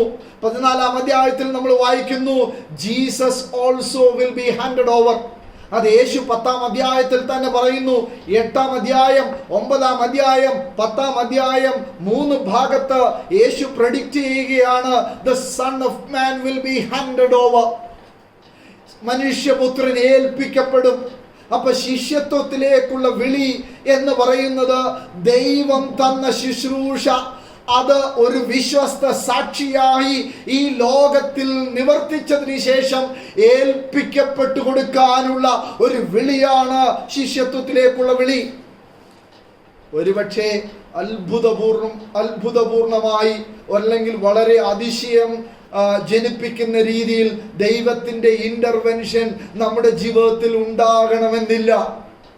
നമ്മൾ ഒരുപക്ഷെ മഹാമാരികൾക്ക് കീഴ്പ്പെട്ടു പോയേക്കാം, രോഗത്തിന് അടിമപ്പെട്ടു പോയേക്കാം. പക്ഷേ നമ്മുടെ മേലുള്ള ദൈവത്തിന്റെ വിളി, ദൈവം നമുക്ക് നൽകിയ ശുശ്രൂഷ വിശ്വസ്തയോടെ ഈ ലോകത്തിൽ ചെയ്തതിന് ശേഷം ഏൽപ്പിക്കപ്പെടുവാനുള്ള വിളിയാണ് നമുക്ക് ദൈവം നൽകിയത്. മർക്കോസിന്റെ സഭയോട് ആത്മപ്രേരിതനായി മർക്കോസ് വിളിച്ചു പറയുന്നു, ആളുകൾ അതും ഇതുമൊക്കെ പ്രസംഗിച്ചേക്കാം, ആളുകൾ അതും ഇതുമൊക്കെ പ്രവചിച്ചേക്കാം, നിങ്ങൾ തെറ്റിപ്പോകരുത്. നിങ്ങൾ യേശുവിന്റെ വിളി സ്വീകരിച്ചു, പടകും വലയും വിട്ടവനെ അനുഗമിച്ചു, എല്ലാം ഉപേക്ഷിച്ചവനെ അനുഗമിച്ചു. അതിന്റെ അർത്ഥം നിങ്ങൾക്ക് ക്ലേശമുണ്ടാകത്തില്ലെന്നല്ല. യേശു വ്യക്തമായി പറയുന്നു, എന്താണ്? യുദ്ധത്തിൽ പങ്കുചേരാൻ ഇവരെ ക്ഷണിക്കുമ്പോൾ ഇവരതിൽ ഭാഗമാകാതിരുന്നാൽ എന്ത് സംഭവിക്കും? അവർ ന്യായമായും ഈ ശിഷ്യന്മാരെ വെറുക്കും. 2 രീതിയിലാണ് ഇവർക്ക് വെറുപ്പ് ഉണ്ടാകുന്നത്. ഒന്ന്, റോമൻ സൈന്യം ഈ പ്രദേശങ്ങളിലെല്ലാം ഓടി നടന്ന് റോമാക്കാർക്കെതിരെ യുദ്ധം ചെയ്യുന്ന എല്ലാ ആളുകളെയും പിടിച്ചു ക്രൂശിച്ചു കൊന്നുകൊണ്ടിരിക്കുന്ന ഒരു കാലഘട്ടത്തിൽ ഈ ശിഷ്യന്മാർക്കറിയാം, ഇന്നോ നാളെയോ ഒരുപക്ഷെ ഞങ്ങളെയും റോമക്കാർ പിടിക്കും, അവർ ക്രൂശിക്കും.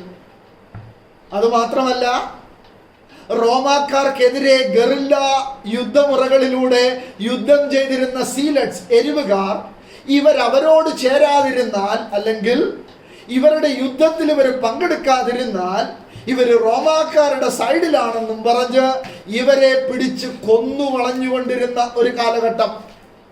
അല്ലെങ്കിൽ all the collaborators are sketched and killed very systematically by the Senate movement of that time. റോമാക്കാരോട് ചേർന്ന് നിൽക്കുന്ന അല്ലെങ്കിൽ അനുഭാവം കാണിക്കുന്ന എല്ലാവരെയും കൊന്നുകളയുന്ന ഒരു കാലഘട്ടം. ശിഷ്യന്മാരുടെ ജീവിതം ധർമ്മസങ്കടത്തിലാണ്. എന്താണ്? ഒന്നുകിൽ റോമാക്കാർ വന്നവരെ കൊല്ലും, കാരണം അവർ വിചാരിക്കുന്നു ഇവര് യഹൂദന്മാരുടെ കൂടെ റോമിനെതിരെ യുദ്ധം ചെയ്യുന്നു. രണ്ട്, യഹൂദന്മാരിലെ എരിവുകാർ വന്നിവരെ പിടിച്ചു കൊല്ലുന്ന ഒരു സമയം. അവര് വിചാരിക്കുന്നു ഇവർ യുദ്ധത്തിൽ പങ്കെടുക്കാത്തത് കൊണ്ട് ഇവര് ദൈവത്തിന്റെ ഭാഗത്തല്ല, ശത്രുവിന്റെ ഭാഗത്താണ്.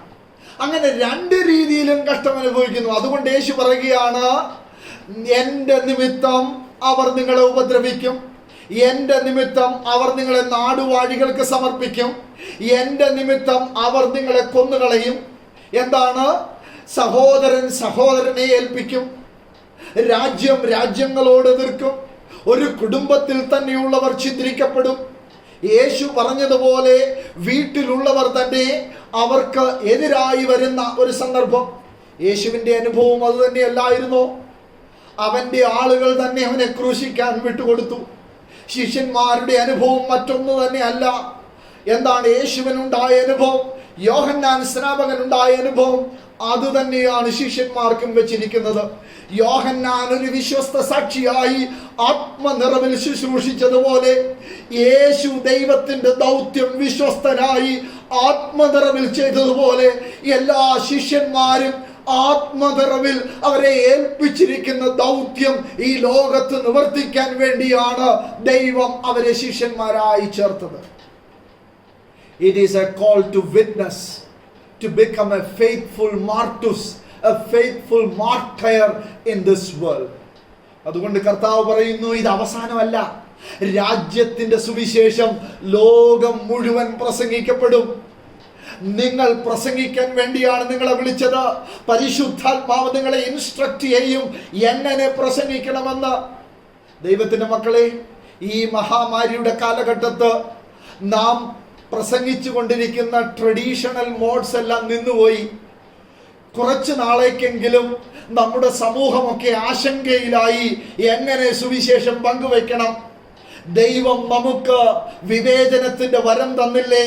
ആധുനികമായ മാധ്യമങ്ങൾ ഉപയോഗിച്ച്, ആധുനിക സാങ്കേതിക വിദ്യകൾ ഉപയോഗിച്ച് ചർച്ചുകൾ അടച്ചിട്ടാലും, കൺവെൻഷനുകൾ നിന്നാലും, പ്രസംഗ മീറ്റിങ്ങുകൾ അവസാനിച്ചാലും എല്ലാ വീടുകളും ഒരു പ്രസംഗത്തിന്റെ സ്റ്റേജായി, ഒരു മഞ്ചായി മാറിയതുപോലെ യേശു കർത്താവ് ഒരു പടകാണ് തൻ്റെ കൺവെൻഷന്റെ സ്റ്റേജായിട്ട് ഉപയോഗിച്ചത്. അതുപോലെ തന്നെ എല്ലാ കൊച്ചുമുറികളും ഒരു കൺവെൻഷൻ സ്റ്റേജുകളായി മാറിക്കൊണ്ടിരിക്കുന്ന ഒരു കാലഘട്ടത്തിലാണ് ഞാനും നിങ്ങളും ജീവിക്കുന്നത്. നമ്മുടെ ഉത്തരവാദിത്തങ്ങൾ തിരിച്ചറിയുക, ആത്മാവിൽ വിവേചിക്കുക. ചില ഉത്തരവാദിത്തങ്ങൾ വിവേചിച്ചുകൊണ്ട് രാജ്യത്തിന്റെ സുവിശേഷം ഏറ്റവും വിശ്വസ്തയോടെ, അതിൽ വെള്ളം ചേർക്കാതെ, അതിൽ മായം ചേർക്കാതെ, അതിൽ കള്ളപ്രവചനം ചേർക്കാതെ, അതിൽ ആളുകളെ ടെൻഷനിലാക്കാതെ സത്യം സത്യമായി വിളിച്ചു പറയാൻ ദൈവം നമുക്ക് നൽകിയിരിക്കുന്ന അസുലഭമായ ഒരു സന്ദർഭമാണ് ഇതെന്ന് ആത്മാവിൽ തിരിച്ചറിയുന്നവരുടെ സമൂഹമാണ് ശിഷ്യന്മാരുടെ സമൂഹം. Discipleship is a call to become a faithful witness in the midst of the crisis, the social and the political crisis.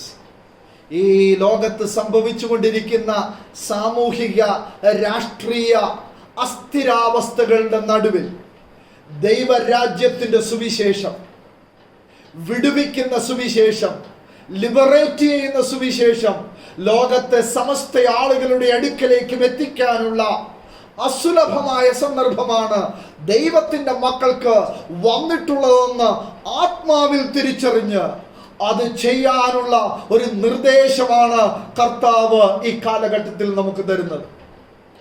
ഒരുപക്ഷെ യഹൂദന്മാരുടെ ഈ സന്ദർഭത്തില്, മർക്കോസിന്റെ സഭയുടെ സന്ദർഭത്തില് പരസ്പരം അവരേൽപ്പിക്കപ്പെട്ടു പോകുന്ന ഒരു കാലഘട്ടമാണ്. രാജ്യം രാജ്യത്തോട് നിൽക്കുന്ന കാലഘട്ടമാണ്.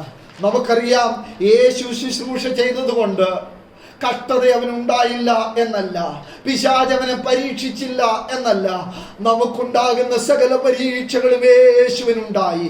യേശു പറയുകയാണ്, it is inevitable, it must happen. ഇതുണ്ടായേ പറ്റത്തുള്ളൂ, ഇതിങ്ങനെയൊക്കെ സംഭവിച്ചേ പറ്റത്തുള്ളൂ.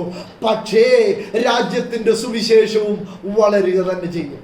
4-ാമത്തെ അധ്യായത്തിൽ വിതയ്ക്കുന്നവൻ വിത്ത് വിതച്ചിട്ട് ഉറങ്ങുമ്പോൾ, രാത്രിയിൽ ഉറങ്ങുമ്പോൾ മറ്റുള്ളവർ കള വിതച്ചാലും ഇത് കൊയ്ത്തോളം അഭൂതപൂർവമായി വളരുന്നത് പോലെ, ഒരു ചെറിയ കടുകമണിയായി ഇത് തോന്നുന്നെങ്കിലും ഇത് വലിയ വൃക്ഷമായി വളരുന്നത് പോലെ ദൈവ രാജ്യത്തിന്റെ വ്യാപനം അത് കൊയ്ത്തോളം വളരും എന്നുള്ളതിന് സംശയമില്ല എന്ന് തന്നെയാണ് യേശു പറഞ്ഞതിന്റെ അർത്ഥം.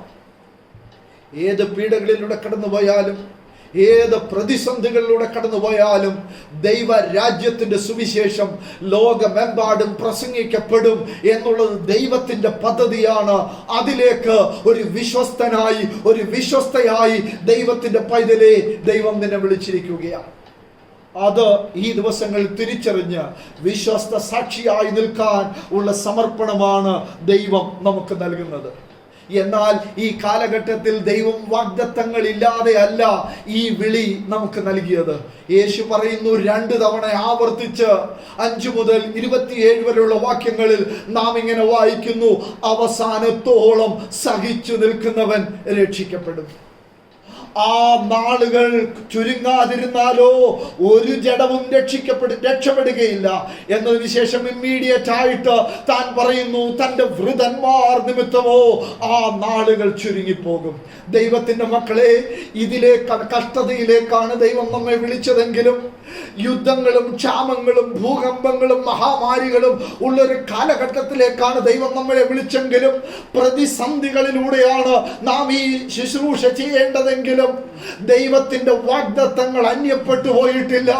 അവൻ പറയുന്നു, നിനക്കൊരു രക്ഷ ശേഷിപ്പിച്ചു വെച്ചിട്ടുണ്ട്. തന്റെ വൃതന്മാർ നിമിത്തം ആ നാളുകൾ ചുരുങ്ങുക തന്നെ ചെയ്യും. ദൈവം തന്റെ രക്ഷ വെളിപ്പെടുത്തുക തന്നെ ചെയ്യും. 3, എന്താണ് 24 മുതൽ 37 വരെയുള്ള വാക്യങ്ങളിൽ കർത്താവ് ഈ ശിഷ്യന്മാരോട് പറയുന്നത്? ആ ശിഷ്യന്മാരോട് കർത്താവ് പറയുന്നു, രണ്ടാമത് സൂക്ഷിച്ചു കൊള്ളുക, അല്ലെങ്കിൽ ബി വാച്ച്ഫുൾ എന്നുള്ള പദം ഒന്ന് മാറി. മലയാളത്തിൽ സെയിം പദം തന്നെയാണെങ്കിലും ഒറിജിനൽ ലാംഗ്വേജിൽ മറ്റൊരു പദം അതിൽ ഉപയോഗിച്ചിട്ട് അതിന്റെ അർത്ഥം ലിറ്ററലി നമുക്ക് എങ്ങനെ ട്രാൻസ്ലേറ്റ് ചെയ്യാൻ കഴിയും? Shake off your sleep. നിങ്ങൾ ഉണർന്നും പ്രാർത്ഥിച്ചും കൊണ്ടിരിക്കുക എന്നാണ്. നിങ്ങളുടെ ഉറക്കത്തെ നിങ്ങൾ ഒന്ന് കളഞ്ഞതിന് ശേഷം, അതിനെ ഒന്ന് ഷേക്ക് ചെയ്തതിന് ശേഷം, മയങ്ങിയിരിക്കുന്ന അവസ്ഥകളെ മാറ്റിയതിന് ശേഷം ഉണർന്ന് ജാഗരിച്ച് പ്രാർത്ഥനയിൽ പോരാടുന്ന ദിനങ്ങളായി മാറാൻ ദൈവം നമ്മെ ക്ഷണിക്കുകയാണ്. അവിടെയാണ് ഇതിലെ ഏറ്റവും പ്രധാനപ്പെട്ട വിളി നാം തിരിച്ചറിയേണ്ടത്. Discipleship is a call to embrace the Gethsemane experience. എന്താണ് ഗെത്സമനയിൽ നടന്നത്? ഗെത്സമനയിൽ യേശു തന്റെ ശിഷ്യന്മാരുമായി കടന്നു പോകുകയാണ്. തന്റെ ശുശ്രൂഷയുടെ ഏറ്റവും ക്ലൈമാക്സ് ആയിട്ടുള്ള ഈവന്റ്, അത് ഏറ്റവും വാതിൽക്കലായിരിക്കുന്നു. അത് ക്രൂസിഫിക്ഷൻ ആണ്, യേശുവിന്റെ ക്രൂശീകരണമാണ്. ഇനിയും കേവലം ചില മണിക്കൂറുകളിനകം താൻ ക്രൂശിക്കപ്പെടാൻ പോകുകയാണ്. തന്റെ ദൗത്യത്തിന്റെ പരമമായ ഉദ്ദേശം അത് പൂർത്തീകരിക്കപ്പെടാൻ പോകുകയാണ്. He is going to complete the mission for which he has come to this world.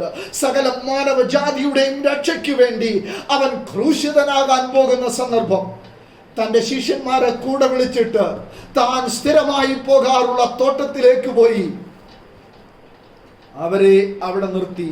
യോഹന്നാനെയും യാക്കോബിനെയും പത്രോസിനെയും കൂടെ കൊണ്ടുപോയിട്ട് അവരെ അവിടെ ഒരു സ്ഥലത്ത് വെച്ചിട്ട് ഒരു കല്ലേറ് ദൂരം അവൻ മാറി നിന്നു. ശിഷ്യന്മാരോട് അവൻ പറയുന്നു, ഉണർന്നിരിക്കുക, പ്രാർത്ഥിക്കുക, പരീക്ഷയിൽ അകപ്പെടാതിരിക്കുവാൻ. അവൻ വേറിട്ട് പോയി പ്രാർത്ഥിച്ചു. നാം ഇങ്ങനെ വായിക്കുന്നു, യേശു പ്രാണവേദനയിലായി. അവൻ കവിണ്ണു വീണ് നിലവിളിക്കുകയാണ്. ദൈവത്തിന്റെ മക്കളെ, ശിഷ്യത്വത്തിന്റെ ജീവിതം എന്ന് പറയുന്നത് പ്രാണവേദനയിൽ അകപ്പെടുന്ന ഒരു ജീവിതമാണ്. കവിണ്ണു വീണ് പ്രാർത്ഥിക്കേണ്ട ഒരു ജീവിതമാണ്. കാരണം നമുക്ക് മുമ്പിൽ വെച്ചിരിക്കുന്ന ദൗത്യം, it is not an easy mission, it is not an easy way. വളരെ ലളിതമായി ചെയ്യാൻ പോകുന്ന, ലളിതമായി കഴിയുന്ന ഒരു ജീവിതമല്ല. It is going to be a complex and a conflicting mission. എന്താണ് നാം ചെയ്യാനുള്ള ദൗത്യം? വളരെ കോംപ്ലക്സ് ആയിട്ടുള്ള, വളരെ ആകുല ചിന്തയുണ്ടാക്കുന്ന, പ്രാണവേദന ഉളവാക്കുന്ന, എല്ലാവരാലും കൈവിടപ്പെട്ടു പോകുന്ന, ആരും സഹായത്തിനില്ലല്ലോ എന്ന് തോന്നിപ്പോകുന്ന, ദൈവം പോലും കൈവിട്ടോ എന്ന് തോന്നിപ്പോകുന്ന ഒരു ശുശ്രൂഷയുടെ അനുഭവത്തിലൂടെയാണ് ശിഷ്യന്മാർ കടന്നു പോകേണ്ടത്. അത് ക്രൂശീകരണത്തിന്റെ അനുഭവമാണ്. അത് ക്രൂശ് വഹിക്കുന്ന അനുഭവമാണ്. ക്രൂശിലേക്ക് ദൈവം വിളിച്ചപ്പോൾ ആ വിളി ഗോൽഗോഥായിലേക്ക് നടന്നെടുക്കേണ്ട വിളിയാണ്. അന്തിമമായി ultimately he will be crucified, he will lose his life so that many will gain their life. അനേകരുടെ ജീവന് വേണ്ടി തന്റെ ജീവൻ അർപ്പിച്ചു കൊടുക്കാനുള്ള ഒരു വിളിയാണ് ശിഷ്യത്വത്തിന്റെ ജീവിതം. അതുകൊണ്ട് ശിഷ്യന്മാരോട് പറയുന്നു, ഷേക്ക് ഓഫ് യുവർ സ്ലീപ്പ്. നിങ്ങളുടെ ഉറക്കത്തെ ഒന്ന് കുടഞ്ഞു കളയുക. യേശു പ്രാർത്ഥിച്ചിട്ട് തിരിച്ചു വരുമ്പോൾ ശിഷ്യന്മാർ വീണ്ടും നിദ്രയിലാണ്. ശിഷ്യന്മാർക്ക് ഉണർന്നിരിക്കാൻ കഴിയുന്നില്ല. അവരുടെ ദൗത്യത്തിൽ അവർ പരാജയപ്പെട്ടു പോകുകയാണ്. യേശുവിനോട് ചേർന്നിരുന്ന് പ്രാർത്ഥനയുടെ വലങ്കരം കൊടുക്കാൻ അവർക്ക് കഴിയുന്നില്ല. അവർ ഉറങ്ങുന്നു. യേശു വീണ്ടും പറയുകയാണ്, നിങ്ങൾ ഇപ്പോഴും ഉറങ്ങുകയാണോ? ഉണർന്നിരുന്ന് പ്രാർത്ഥിക്കുക. യേശു വീണ്ടും പോയി പ്രാർത്ഥിച്ചു, തിരിച്ചു വന്നു. അവർ വീണ്ടും ഉറങ്ങുകയാണ്. യേശു വീണ്ടും പോയി പ്രാർത്ഥിച്ചു, തിരിച്ചു വന്നു. അവർ ഉറങ്ങുകയാണ്. ആത്മാവ് ഒരുക്കമുള്ളത് ജഡമോ ബലഹീനം എന്ന് യേശു പറഞ്ഞിട്ട് പറയുകയാണ്, എഴുന്നേൽക്കുക, സമയം അടുത്തിരിക്കുന്നു. ശിഷ്യന്മാരുടെ ജീവിതം എന്ന് പറയുന്നത് it is a call to shake off our sleep. നമ്മുടെ ഉറക്കത്തെ ഷേക്ക് ഓഫ് ചെയ്യാൻ വേണ്ടിയാണ് ഇവിടെ യേശു വിളിച്ചു പറയുന്നത്. ശിഷ്യന്മാർ മുഴുവൻ ഉറക്കത്തിലായി. യേശു അതുകൊണ്ട് ഈ അനുഭവത്തെ ഇങ്ങനെ വിശദീകരിക്കുകയാണ്. അവിടുത്തെ ലക്ഷണങ്ങളെല്ലാം താൻ വിളിച്ചു പറയുമ്പോൾ യേശു പറയുന്നു, അത്തിയെ നോക്കി ഒരു ഉപമ പഠിക്കുവിൻ. നേരത്തെ അത്തിയെ നോക്കി യേശു ഒരു ഉപമ പറഞ്ഞു. എന്താണ്? യെരൂശലേം ദേവാലയത്തിലേക്ക് 11-ാം അധ്യായത്തിൽ താൻ പോയപ്പോൾ അത് അത്തിപ്പഴത്തിന്റെ കാലമല്ല, അത് അത്തി ഇലകൾ മാത്രം നിറഞ്ഞിരിക്കുകയാണ്. എന്ന് പറഞ്ഞാൽ അവിടെ യേശു എന്ത് ചെയ്യുകയാണ്? യെരൂശലേം ദേവാലയത്തെ ശപിക്കുകയാണ്, ന്യായവിധി നടത്തുകയാണ്. ആ അത്തിയെ നോക്കി വീണ്ടും പഠിക്കാൻ ശിഷ്യന്മാരോട് പറയുമ്പോൾ യേശു പറയുകയാണ്, അത്തി ഇലകൾ അല്ലെങ്കിൽ അവിടെ നഷ്ടപ്പെട്ടു പോയത്, അവിടെ ഉണങ്ങിപ്പോയത്, ഇവിടെ ശിഷ്യന്മാരിലൂടെ വീണ്ടും അത് കൊയ്ത്തിലേക്ക് വരികയാണ്. എന്താണ്? അത്തിയെ നോക്കി നിങ്ങൾ പഠിക്കേണ്ട ഒരു ഉപമ. ഇതാ ന്യായവിധിയുടെ സമയം അടുത്തുപോയി. ഇതാ മനുഷ്യപുത്രന്റെ വരവടുത്തുപോയി. യെരൂശലേം ദേവാലയത്തിന്റെ പതനം, ഇസ്രായേൽ മക്കളുടെ ദേശീയവാദങ്ങളുടെ പതനം, അവരുടെ ദാവീദിന്റെ സന്തതിയായുള്ള മശിഹൈക സങ്കല്പത്തിന്റെ മിലിറ്ററി മെസ്സിയായുടെ ചിന്തകളെല്ലാം നഷ്ടപ്പെട്ടു പോകുന്നത് ഇതാ അവൻ വാതിൽക്കലായിരിക്കുന്നു എന്നതിന്റെ സൂചനയാണ്. അതുകൊണ്ട് ശിഷ്യന്മാരോട് പറയുന്നു, നിങ്ങൾ ഉണർന്നിരിക്കണം. ഇത് നിങ്ങൾക്കൊരടയാളമാണ്. ഇത് നിങ്ങൾക്കൊരടയാളമാണ്. അവൻ ദാവീദിന്റെ സന്തതിയായല്ല, ദാവീദിന്റെ കർത്താവായി വരികയാണ്. The Son of Man is the Lord of David. അവൻ ഇതാ സ്ട്രോങ് മാനെ, ബലവാനെ പിടിച്ചു കെട്ടാൻ വരികയാണ്. കാരണം എന്താ? ബലവാനല്ല ഈ ഭവനത്തിന്റെ അധികാരി. വാസ്തവത്തിൽ the lord of the house is Jesus Christ. യേശു തന്നെയാണ് ഇതിന്റെ അധികാരി. അവനവന്റെ ഭവനത്തിലേക്ക് വന്ന് ഈ ബലവാന്റെ കയ്യിൽ നിന്ന് ആളുകളെ വിടുവിക്കാൻ പോകുകയാണ്. യേശു അപ്പോഴാണ് ഇവരോട് പറയുന്നത്, അത്തിയെ നോക്കി ഒരു ഉപമ പഠിപ്പീൻ. നാളും നാഴികയും അറിയായക കൊണ്ട് നിങ്ങൾ എന്ത് ചെയ്യണം? ഉണർന്നിരിപ്പീൻ. 4 റോമൻ യാമങ്ങളെ കുറിച്ച് യേശു ഇവിടെ പറയുന്നു. ആ നാളും നാഴികയും സംബന്ധിച്ച് നിങ്ങൾ പിതാവല്ലാതെ ആരും അറിയുന്നില്ല, നിങ്ങൾക്കത് അറിയായകൊണ്ട് സൂക്ഷിച്ചു കൊള്ളുവീൻ, ഉണർന്നും പ്രാർത്ഥിച്ചു കൊണ്ടിരിപ്പീൻ. ഒരു മനുഷ്യൻ വീട് വിട്ട് പരദേശത്തേക്ക് പോകുമ്പോൾ ദാസന്മാർക്ക് അധികാരവും അവനവന് അതത് വേലയും കൊടുത്തിട്ട് വാതിൽ കാവൽക്കാരനോട് ഉണർന്നിരിക്കാൻ കൽപ്പിച്ചതുപോലെ തന്നെ യജമാനൻ സന്ധ്യയ്ക്കോ അർദ്ധരാത്രിക്കോ കോഴി കൂകുന്ന നേരത്തോ രാവിലെയോ 4 പ്രധാനപ്പെട്ട യാമങ്ങൾ അവിടെയാണ് ശിഷ്യന്മാർ ഉണർന്നിരിക്കേണ്ടത്. അതാണ് ഗെത്സമന എക്സ്പീരിയൻസ്. ഈ 4 യാമങ്ങൾ എന്താണ്? Number 1, it is the evening. Evening എന്ന് പറയുന്നത് മർക്കോസിന്റെ സുവിശേഷത്തിൽ അന്ത്യ അത്താഴത്തിന്റെ സമയമാണ്. ഈവനിങ് എന്ന് പറയുന്നത് മർക്കോസിന്റെ സുവിശേഷത്തിൽ ക്രൂശീകരണത്തിന്റെ സമയമാണ്. എന്ന് പറഞ്ഞാൽ ഇതുവരെ നേരിട്ടില്ലാത്ത കഷ്ടതകൾ, പ്രയാസങ്ങൾ ശിഷ്യന്മാരുടെ ജീവിതത്തിൽ നേരിടാൻ സാധ്യതയുണ്ട്. നിങ്ങൾ തെറ്റിപ്പോകാൻ സാധ്യതയുണ്ട്. ആ സന്ദർഭത്തിൽ നിങ്ങൾ ഉണർന്നിരിക്കണം. എവിടെയാണ്? ഗെത്സമനയിൽ യേശു പ്രാർത്ഥിക്കുമ്പോൾ ഇതാ നേരം വളരെ വൈകിപ്പോയി, ഇരുട്ട് വ്യാപരിച്ചു തുടങ്ങി. ചരിത്രത്തിൽ ഇരുട്ട് വ്യാപരിക്കുമ്പോൾ ദൈവസഭയ്ക്കൊരു ദൈവത്തിന്റെ ദൂതുണ്ട്. ഇരുട്ട് ദേശത്ത് വ്യാപരിക്കുമ്പോൾ ദൈവമക്കൾ ഇരുട്ടിൽ അകപ്പെട്ടു പോകാതിരിപ്പാൻ, ഈ ഇരുട്ടിന്റെ പ്രവൃത്തിയിൽ അകപ്പെട്ടു പോകാതിരിപ്പാൻ ദൈവമക്കൾ ഉണർന്നിരിക്കണം. അതത്രേ ഗെത്സമനെ എക്സ്പീരിയൻസ്. ഉണർന്നിരുന്ന് കവിണ്ണു വീണ് പ്രാണവേദനയായി പ്രാർത്ഥിക്കേണ്ട അനുഭവം എന്താണെന്നറിയാമോ? ചരിത്രം അന്ധകാരത്തിലേക്ക് നീങ്ങിക്കൊണ്ടിരിക്കുന്നു, ലോകം ഇരുട്ടിലേക്ക് നീങ്ങിക്കൊണ്ടിരിക്കുന്നു.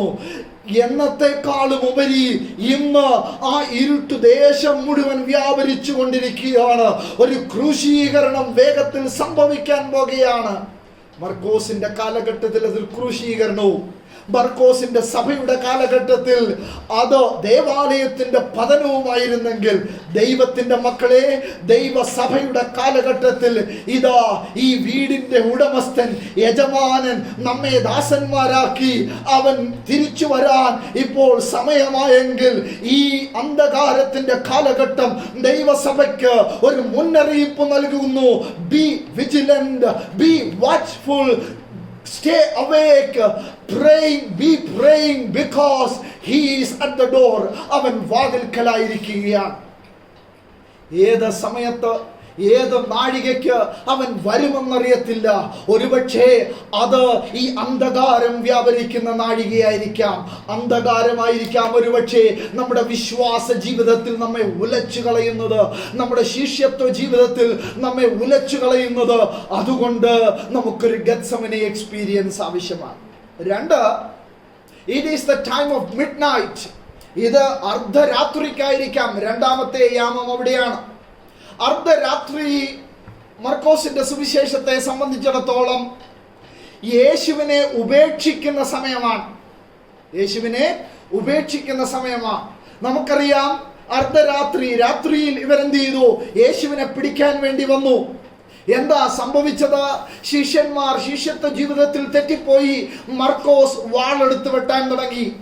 യേശു നേരത്തെ പറഞ്ഞു, വയലന്റ് സ്ട്രഗിൾ അല്ല ദൈവരാജ്യം കൊണ്ടുവരുന്നത്, നോൺ വയലന്റ് റെസിസ്റ്റൻസ് ആണ്. കഷ്ടത സഹിച്ചുകൊണ്ട് അവസാനത്തോളം സഹിച്ചു നിൽക്കുകയാണ്. പക്ഷേ ശിഷ്യത്വ ജീവിതത്തിൽ, ശിഷ്യന്മാരുടെ ജീവിതത്തിൽ എന്ത് സംഭവിക്കുകയാണ്? പത്രോസിന് തെറ്റിദ്ധാരണ ഉണ്ടായി. അവൻ വാളെടുത്ത് വെട്ടാൻ തുടങ്ങി. ശിഷ്യന്മാർക്ക് എന്ത് സംഭവിച്ചു? അവർ യേശുവിനെ വിട്ട് ചിതറിപ്പോയി. സക്കറിയ പ്രവചനത്തിലെ പ്രവചന നിവർത്തി പോലെ അവർ ഇടയനെ വെട്ടി, ആടുകൾ ചിതറിപ്പോയി എന്ന് പറയുന്ന പോലെ ശിഷ്യന്മാരുടെ ജീവിതത്തിൽ അവർ യേശുവിന്റെ വിളി തിരിച്ചറിയാതെ യേശുവിനെ വിട്ട് മാറിപ്പോയി. പത്രോസിന് എന്ത് സംഭവിച്ചു? അവൻ അകലം വിട്ട് പിൻചെല്ലാൻ തുടങ്ങി. അപ്പോ മിഡ് നൈറ്റ് എന്ന് പറയുന്നത് ശിഷ്യത്വത്തിന് തെറ്റിദ്ധാരണകൾ ഉണ്ടാകുന്ന സമയമാണ്. അർദ്ധരാത്രി എന്ന് പറയുന്നത് ശിഷ്യത്വം ഉപേക്ഷിക്കപ്പെടുന്ന പ്രലോഭനങ്ങൾ ഉണ്ടാകുന്ന സമയമാണ്. അർദ്ധരാത്രി എന്ന് പറയുന്നത് യേശുവിനെ വിട്ട് ഓടിപ്പോകുന്ന, യേശുവുമായി അകലം പാലിക്കുന്ന സമയമാണ്. ദൈവസഭയെ, ഈ അന്ധകാരം വ്യാപരിച്ചിരിക്കുന്ന കാലഘട്ടത്തിൽ നമുക്കുണ്ടാകുന്ന പരീക്ഷകൾ എന്ന് പറയുന്നത് ശിഷ്യത്വം തെറ്റിദ്ധരിക്കപ്പെടുന്ന ഒരു പരീക്ഷ, അല്ലെങ്കിൽ കള്ളപ്രവാചകന്മാരുടെ ദൂതിന്റെ പുറകെ പോകുന്ന, ആൾ ദൈവങ്ങളുടെയും ഹീറോകളുടെയും പുറകെ പോകുന്ന, അല്ലെങ്കിൽ അങ്ങനെ വിശ്വാസ ജീവിതം തെറ്റിദ്ധരിക്കപ്പെട്ടു പോകുന്ന ഒരു കാലഘട്ടമായിരിക്കാം ഒരുപക്ഷെ നിങ്ങൾ നേരിടുന്ന പരീക്ഷ. ഇത് യേശുവിനെ അകലം വിട്ടു പിൻചെല്ലുന്ന ഒരു കാലഘട്ടമായിരിക്കാം നിങ്ങൾ നേരിടുന്ന പരീക്ഷ. യേശുവിനെ വിട്ട് ഓടിപ്പോകുന്ന ഒരു കാലഘട്ടമായിരിക്കാം വിശ്വാസ ജീവിതത്തിൽ നിങ്ങൾക്കുണ്ടാകുന്ന ഉലച്ചിൽ. ഇവിടെയാണ് ദൈവത്തിന്റെ സഭ ഉണരേണ്ടത്. ഇവിടെയാണ് we need to become vigilant. We need to shake off our sleep. പത്രോസ് ഉറക്കത്തിലായിരുന്നത് കൊണ്ട് ശിഷ്യത്വത്തെ ശരിക്കും മനസ്സിലാക്കാൻ കഴിഞ്ഞില്ല. ശിഷ്യന്മാർ ഉറക്കത്തിലായിരുന്നത് കൊണ്ട് യേശുവിനെ അകലം വിട്ടവർക്ക് പിൻചെല്ലേണ്ടി വന്നു, യേശുവിനെ വിട്ട് ഓടേണ്ടി വന്നു. ഈ മഹാമാരിയുടെ കാലഘട്ടത്തിലും അനേകരുടെ വിശ്വാസം തണുത്തുകൊണ്ടിരിക്കുകയാണ്.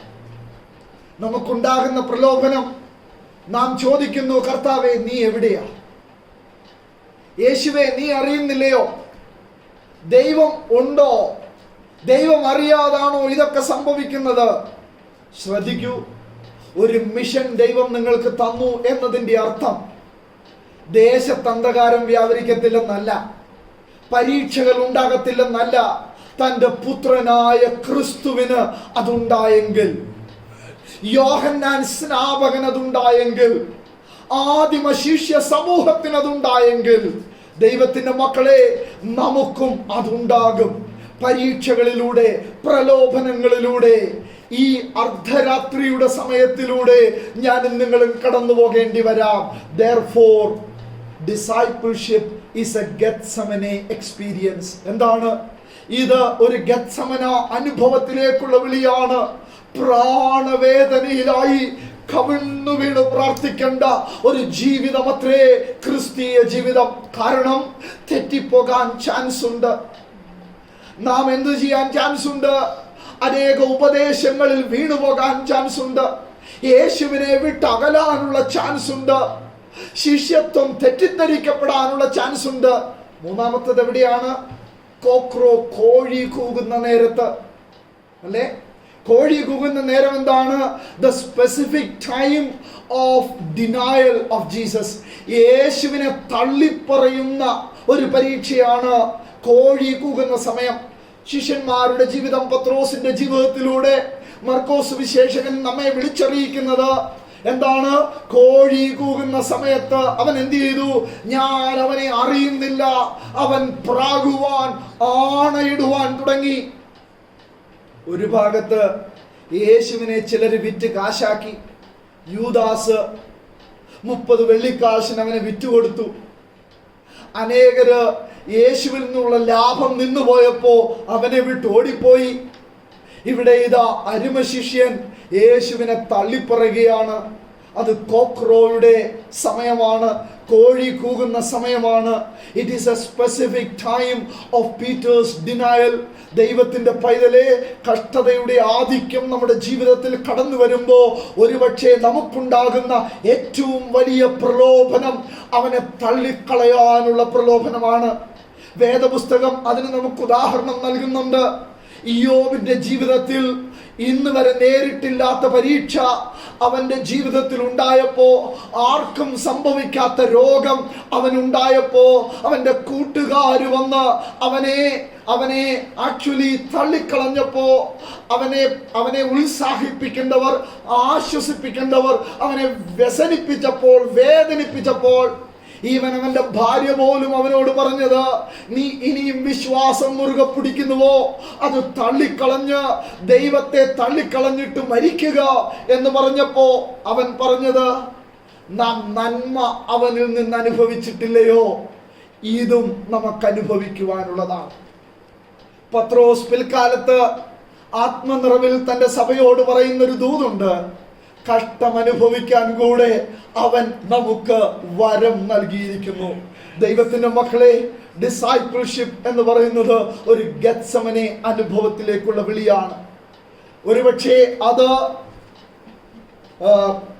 നാലാമത്തെ യാമം അവിടെ രേഖപ്പെടുത്തിയിരിക്കുന്നത്, നിങ്ങൾ ഉണർന്നും പ്രാർത്ഥിച്ചു കൊണ്ടിരിപ്പീൻ. യജമാനൻ സന്ധ്യയ്ക്കോ അർദ്ധരാത്രിക്കോ കോഴി കൂവുന്ന നേരത്തോ രാവിലെയോ, രാവിലെ എന്ന സമയം യേശു ഹാൻഡഡ് ഓവർ ആയിട്ടുള്ള സമയമാണ്. യേശുവിനെ ക്രൂശിക്കാൻ വേണ്ടി റോമാക്കാർക്ക് വിട്ടുകൊടുത്ത സമയമാണ്. എന്ന് പറഞ്ഞാൽ ജീവിതത്തിലെ ഏറ്റവും പ്രതികൂലമായിട്ടുള്ള സമയം, ഒരു രക്ഷയും ഇല്ല എന്ന് തോന്നുന്ന സമയം.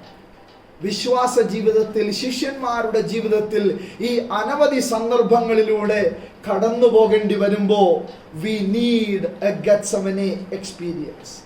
ശിഷ്യന്മാർക്ക് എന്തുണ്ടായി? അവർ ഉറക്കത്തിലായിപ്പോയി. അവർ യേശുവിനെ തള്ളിപ്പറഞ്ഞു, അവർ യേശുവിനെ വിറ്റ് കാശാക്കി, അവർ യേശുവിനെ ഉപേക്ഷിച്ചു പോയി. രാത്രിയുടെ ഒരു യാമത്തിൽ പോലും ഉണർന്നിരിക്കാനും പ്രാർത്ഥിക്കാനും അവർക്ക് കഴിഞ്ഞില്ല. യേശു ഈ പ്രസംഗത്തിലൂടെ അത് നേരത്തെ വിളിച്ചു പറയുകയാണ്. ഞാൻ നേരത്തെ തന്നെ നിങ്ങളോട് അറിയിക്കുന്നു, ശിഷ്യത്വത്തിലേക്കുള്ള വിളി, it is a call to embrace the Gethsemane experience. ഉണർന്നിരുന്ന് പ്രാർത്ഥിക്കുക. പ്രാണവേദനയിലായി നിലത്ത് വീണ് കവിണ്ണു വീണ്, ദൈവമേ എന്റെ ഹിതത്തിന് എന്നെ വിട്ടുകൊടുക്കരുതേ, നിന്റെ ഹിതം നിവർത്തിക്കാനുള്ള ഒരു ശക്തി എനിക്ക് തരണമേ എന്ന് ആത്മാർത്ഥമായി പ്രാർത്ഥിക്കുന്ന ജീവിതമാണ് ഗെത്സമനയുടെ ജീവിതം. Stay awake in the darkness of this history. Stay awake that you won't compromise with this world. Stay awake that you will not join in the Semitic nationalism. Stay awake because there are chances that you can abandon Jesus. തെറ്റിപ്പോകാനുള്ള chance ഉണ്ട്. കർത്താവ് പറയുന്നു, അങ്ങനെ ഉണർന്നിരിക്കുന്നവരെന്ത് ചെയ്യും? യജമാനൻ വരുമ്പോൾ അവരെ ഉറങ്ങാതെ ഉണർന്ന് അവരെ കാണുമ്പോൾ അവർക്കൊരു പ്രതിഫലം ദൈവം വച്ചിരിക്കുകയാണ്. അവർക്കൊരു പ്രതിഫലം ദൈവം ശേഷിപ്പിച്ചിരിക്കുകയാണ്. യജമാനൻ വരുമ്പോൾ എന്ത് ചെയ്യുന്നു? അവൻ പെട്ടെന്ന് വന്ന് നിങ്ങളെ ഉറങ്ങുന്നവരായി കണ്ടെത്താതിരിക്കേണ്ടതിന് ഉണർന്നിരിക്കുവീൻ. ഞാൻ നിങ്ങളോട് പറയുന്നത് സകല ആളുകളോടും പറയുന്നു. അപ്പോ ഇത് ശിഷ്യന്മാർക്കും മർക്കോസിന്റെ സമൂഹത്തിനും വേണ്ടി മാത്രമുള്ള ഒരു ദൂതല്ല. 21ാം നൂറ്റാണ്ടിൽ ജീവിക്കുന്ന സകല ക്രൈസ്തവരും അറിഞ്ഞിരിക്കേണ്ട ഒരു സന്ദർഭമാണ്, ഒരു ദൂതാണ്. ദൈവം നമ്മോട് പറയുന്നു, ഉണർന്നിരിക്കുക. കാര്യമെന്ത്? ലോകം അന്ധകാരത്തിലേക്ക് നീങ്ങിക്കൊണ്ടിരിക്കുന്നു. കാര്യമെന്ത്? ഉപദേശങ്ങൾ, അന്യ ഉപദേശങ്ങൾ, ഉപദേശ പിശകുകൾ, വിരുദ്ധ ഉപദേശങ്ങൾ, ദുരുപദേശങ്ങൾ ലോകത്ത് പെരുകിക്കൊണ്ടിരിക്കുന്നു. ക്രിസ്ത്യാനികൾ തെറ്റിപ്പോകാൻ ചാൻസ് ഉണ്ട്. പരീക്ഷകൾ വർദ്ധിച്ചു കൊണ്ടിരിക്കുന്നു. നാം ദൈവത്തെ വിട്ടുപോകാനുള്ള ചാൻസ് ഉണ്ട്. ലോകത്താരും നേരിടാത്ത കഷ്ടങ്ങളിലൂടെ ദൈവസഭ കടന്നു പോകേണ്ടി വന്നേക്കാം. അതുകൊണ്ട് കർത്താവ് ഇന്ന് രാവിലെ എന്നെയും നിങ്ങളെയും വിളിക്കുന്നു towards a Gethsemane experience. ഒരു ഗെത്സമനയുടെ അനുഭവം ഇന്ന് രാവിലെ കർത്താവ് നമ്മെ വിളിക്കുകയാണ്. ശിഷ്യന്മാരോട് പറഞ്ഞതുപോലെ പരീക്ഷയിൽ അകപ്പെട്ടു പോകാതിരിപ്പാൻ ഉണർന്നിരുന്ന് പ്രാർത്ഥിക്കുവിൻ. പ്രാണവേദനയിലായി നിലത്തു വീണ കർത്താവേ, എൻ്റെ ഇഷ്ടത്തിനും എൻ്റെ ആഗ്രഹങ്ങൾക്കും എനിക്കുള്ള പ്രലോഭനങ്ങൾക്കും പരീക്ഷകൾക്കും എന്നെ വിട്ടുകൊടുക്കാതെ എന്നെ കുറിച്ചുള്ള നിന്റെ ഉദ്ദേശമെന്തോ അത് പൂർത്തീകരിക്കാനായി ഒരാത്മബലം എനിക്ക് തരണമേ എന്ന് ഇന്ന് രാവിലെ പ്രാർത്ഥിക്കാനുള്ള ഒരു ദൗത്യവും ഒരു നിയോഗവും ദൈവാത്മാവിൽ ദൈവസഭയ്ക്ക് ദൈവം കൈമാറുകയാണ്. എത്ര പേര് ഇന്ന് രാവിലെ ഈ വചനത്തിന്റെ മുമ്പാകെ സമർപ്പിക്കും? കർത്താവ് പറയുന്നു, B vigilant, shake off your sleep, stay അവേക്ക്. ഇനി ഉറക്കം നടിച്ചവരായി മയങ്ങിയവരായി ഇരിക്കേണ്ട സമയമല്ല, ഉറങ്ങേണ്ട സമയമല്ല, ഉണർന്നിരിക്കേണ്ട സമയമാണ്, ജാഗരൂകരാകേണ്ട സമയമാണ്. ഇന്ന് വരെ പ്രാർത്ഥിച്ചതിനേക്കാൾ പ്രാണവേദനയിൽ പ്രാർത്ഥിക്കേണ്ട സമയമാണ്. കർത്താവേ, നിന്നെ ഉപേക്ഷിച്ചു പോകാം, കർത്താവേ, ശിഷ്യത്വം തെറ്റിദ്ധരിക്കപ്പെടുവാൻ എന്നെ അനുവദിക്കല്ലേ കർത്താവേ. എന്റെ ഇഷ്ടത്തിന് എന്നെ വിട്ടുകൊടുക്കല്ലേ കർത്താവേ. നിന്റെ ഇഷ്ടമെന്തോ അത് നിവർത്തിക്കാൻ എന്നെ സഹായിക്കണമേ. പരീക്ഷകളിൽ പിടിച്ചു നിൽക്കാൻ എനിക്കൊരു കൃപ തരണമേ. നല്ല നിലത്ത് വീണ വിത്ത് പോലെ ഞാൻ വളരുവാൻ എന്നെ സഹായിക്കണമേ. ഇന്ന് രാവിലെ എത്ര പേർ അതിനായി പ്രാർത്ഥിക്കും? കർത്താവ് നിങ്ങളെ വിളിക്കുന്നു towards a Gethsemane experience. ശിഷ്യത്വം ഗത്സമനയിലേക്കുള്ളൊരു വിളിയാണ്. പ്രാണവേദനയിലായി പ്രാർത്ഥിക്കാൻ. എന്തിനു വേണ്ടി പ്രാർത്ഥിക്കാനാണെന്നറിയാമോ? അത്ഭുതങ്ങൾ നടക്കാനുള്ള പ്രാർത്ഥനയല്ല, ദൈവത്തിന്റെ പ്രത്യേക ഇന്റർവെൻഷനുള്ള പ്രാർത്ഥനയല്ല. ഏത് ഇന്റർവെൻഷൻ ആണെന്നറിയാമോ? പരീക്ഷയിൽ പിടിച്ചു നിൽക്കാനുള്ള പ്രാർത്ഥന. ക്രൂശിക്കപ്പെടേണ്ടി വന്നാലും, ക്രൂശിലേൽപ്പിക്കപ്പെടേണ്ടി വന്നാലും, ജീവൻ നഷ്ടപ്പെടേണ്ടി വന്നാലും, എന്റെ യേശുവേ, നിന്നിലുള്ള വിശ്വാസത്തിന് ഉലച്ചിൽ സംഭവിക്കാതെ എനിക്ക് വിശ്വസ്തയോടെ നിൽക്കാൻ എനിക്കൊരു കൃപ വേണം. അതിനുവേണ്ടി പ്രാണവേദനയിൽ പ്രാർത്ഥിക്കാൻ ദൈവസഭയെ സമയമായി. ഇനി ഉറങ്ങരുതോ, ഇനി മയങ്ങരുതോ, എഴുന്നേൽക്കുക. ഇതാ അവൻ വാതിൽക്കലായിരിക്കും. ഈ വചനത്തിന് മുമ്പാകെ ഇന്ന് രാവിലെ സമർപ്പിക്കുവാൻ എത്ര പേർക്ക് മനസ്സുണ്ട്? ഞാൻ നിങ്ങൾക്കായി പ്രാർത്ഥിക്കുവാനായി പോകുകയാണ്. ഏത് പരീക്ഷകളാണ് നിങ്ങളുടെ ജീവിതത്തിൽ ഇന്ന് രാവിലെ നിങ്ങൾ നേരിടുന്നത് എനിക്കറിയത്തില്ല. രാത്രിയുടെ 4 യാമങ്ങൾ പോലെ 4 വിവിധ പരീക്ഷകൾ ഒരുപക്ഷെ നിങ്ങളുടെ ജീവിതത്തെ, നിങ്ങളുടെ വിശ്വാസ ജീവിതത്തെ, വിശ്വാസ കപ്പലിനെ ഉലച്ചു കളയുന്നതായിരിക്കാം. പക്ഷെ ഇന്ന് രാവിലെ കർത്താവ് നിങ്ങളെ ഒരു ഗത്സമനെ എക്സ്പീരിയൻസിലേക്ക് വിളിക്കുകയാണ്. കവിണ്ണു വീണു പ്രാണവേദനയിലായി, ഒരടയാളത്തിന് വേണ്ടിയല്ല, ഒരു അത്ഭുതത്തിന് വേണ്ടിയല്ല, ഒരു പുതിയ വഴിക്ക് വേണ്ടിയല്ല, വിശ്വാസത്തിൽ പിടിച്ചു നിൽക്കാൻ, പരീക്ഷയിൽ അകപ്പെട്ടു പോകാതിരിക്കാൻ, നിന്റെ ഹിതം നിവർത്തിക്കാതെ, അല്ലെങ്കിൽ നമ്മുടെ ഇഷ്ടങ്ങൾ നിവർത്തിക്കാതെ ദൈവ ഇഷ്ടം നിവർത്തിക്കാനായി ഇന്ന് രാവിലെ കർത്താവ് നമ്മെ വിളിക്കുകയാണ്. അതിനൊരു കൃപ ആവശ്യമാണ്, അതിനൊരു ധൈര്യം ആവശ്യമാണ്, അതിനൊരു ആത്മബലം ആവശ്യമാണ്. ഇന്ന് രാവിലെ എത്ര പേർ അതിനായി ആഗ്രഹിക്കുന്നു? ദൈവസന്നിധിയിൽ സമർപ്പിച്ച് പ്രാർത്ഥിക്കുമോ? ഞങ്ങളുടെ സ്വർഗീയ പിതാവേ, ഞങ്ങൾക്ക് അവിടുത്തെ കൃപ ആവശ്യമാണ്. കർത്താവേ, ഞങ്ങളുടെ ശിഷ്യത്വ ജീവിതം, ക്രിസ്തീയ ജീവിതം ഒരു ഗത്സമനെ അനുഭവമാണെന്ന് ഞങ്ങൾ ഇന്ന് രാവിലെ തിരിച്ചറിയുന്നു. ദൈവമായ കർത്താവേ, നീ ഞങ്ങളെ റിക്രൂട്ട് ചെയ്തത് അങ്ങനെ ഒരു അനുഭവത്തിലേക്കാണല്ലോ. നീ ഞങ്ങളെ റിക്രൂട്ട് ചെയ്തത് നിന്റെ സാക്ഷികളായി നിൽക്കാനാണല്ലോ. നീ ഞങ്ങളെ വിളിച്ചത് ഒരു ഗത്സമനെ അനുഭവത്തിലേക്കാണല്ലോ. കർത്താവെ, അടയാളങ്ങൾക്ക് വേണ്ടി അല്ല ഞങ്ങൾ പ്രാർത്ഥിക്കുന്നത്. കർത്താവെ, അത്ഭുതങ്ങൾക്ക് വേണ്ടി അല്ല ഞങ്ങൾ പ്രാർത്ഥിക്കുന്നത്.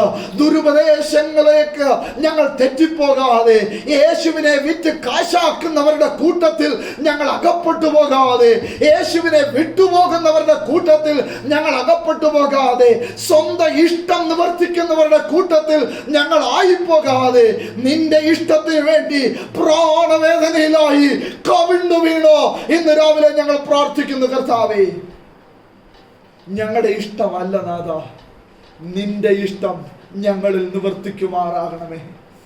നിന്റെ ഇഷ്ടം പൂർത്തീകരിക്കാനായി ഞങ്ങളുടെ ശരീരങ്ങളെ, ഞങ്ങളുടെ മനസ്സുകളെ, ഞങ്ങളുടെ ആത്മാവിനെ, ഞങ്ങളുടെ ദേഹി ആത്മാവ് സമ്പൂർണമായി ഞങ്ങൾ വിട്ടുതരുന്നു കർത്താവേ.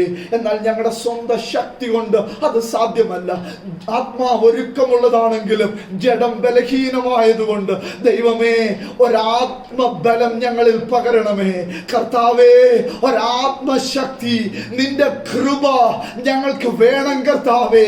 എൻ്റെ ശക്തി, എന്റെ കൃപ നിനക്ക് മതി, അത് ബലഹീനതയിൽ തികഞ്ഞു വരുന്നുവെന്ന് അങ്ങയുടെ വചനത്തിൽ ഞങ്ങൾ വായിക്കുന്നത് പോലെ സകല ബലഹീനതകളെയും മാറ്റി പരീക്ഷകളിൽ പിടിച്ചു നിൽക്കുവാൻ ഞങ്ങളെ പ്രാപ്തരാക്കുന്ന ഒരു ദൈവകൃപ, ഒരു ആത്മശക്തി ഇന്ന് രാവിലെ നിന്റെ ജനത്തിന് നൽകേണ്ടതിനായി അടിയൻ പ്രാർത്ഥിക്കുന്നു കർത്താവേ.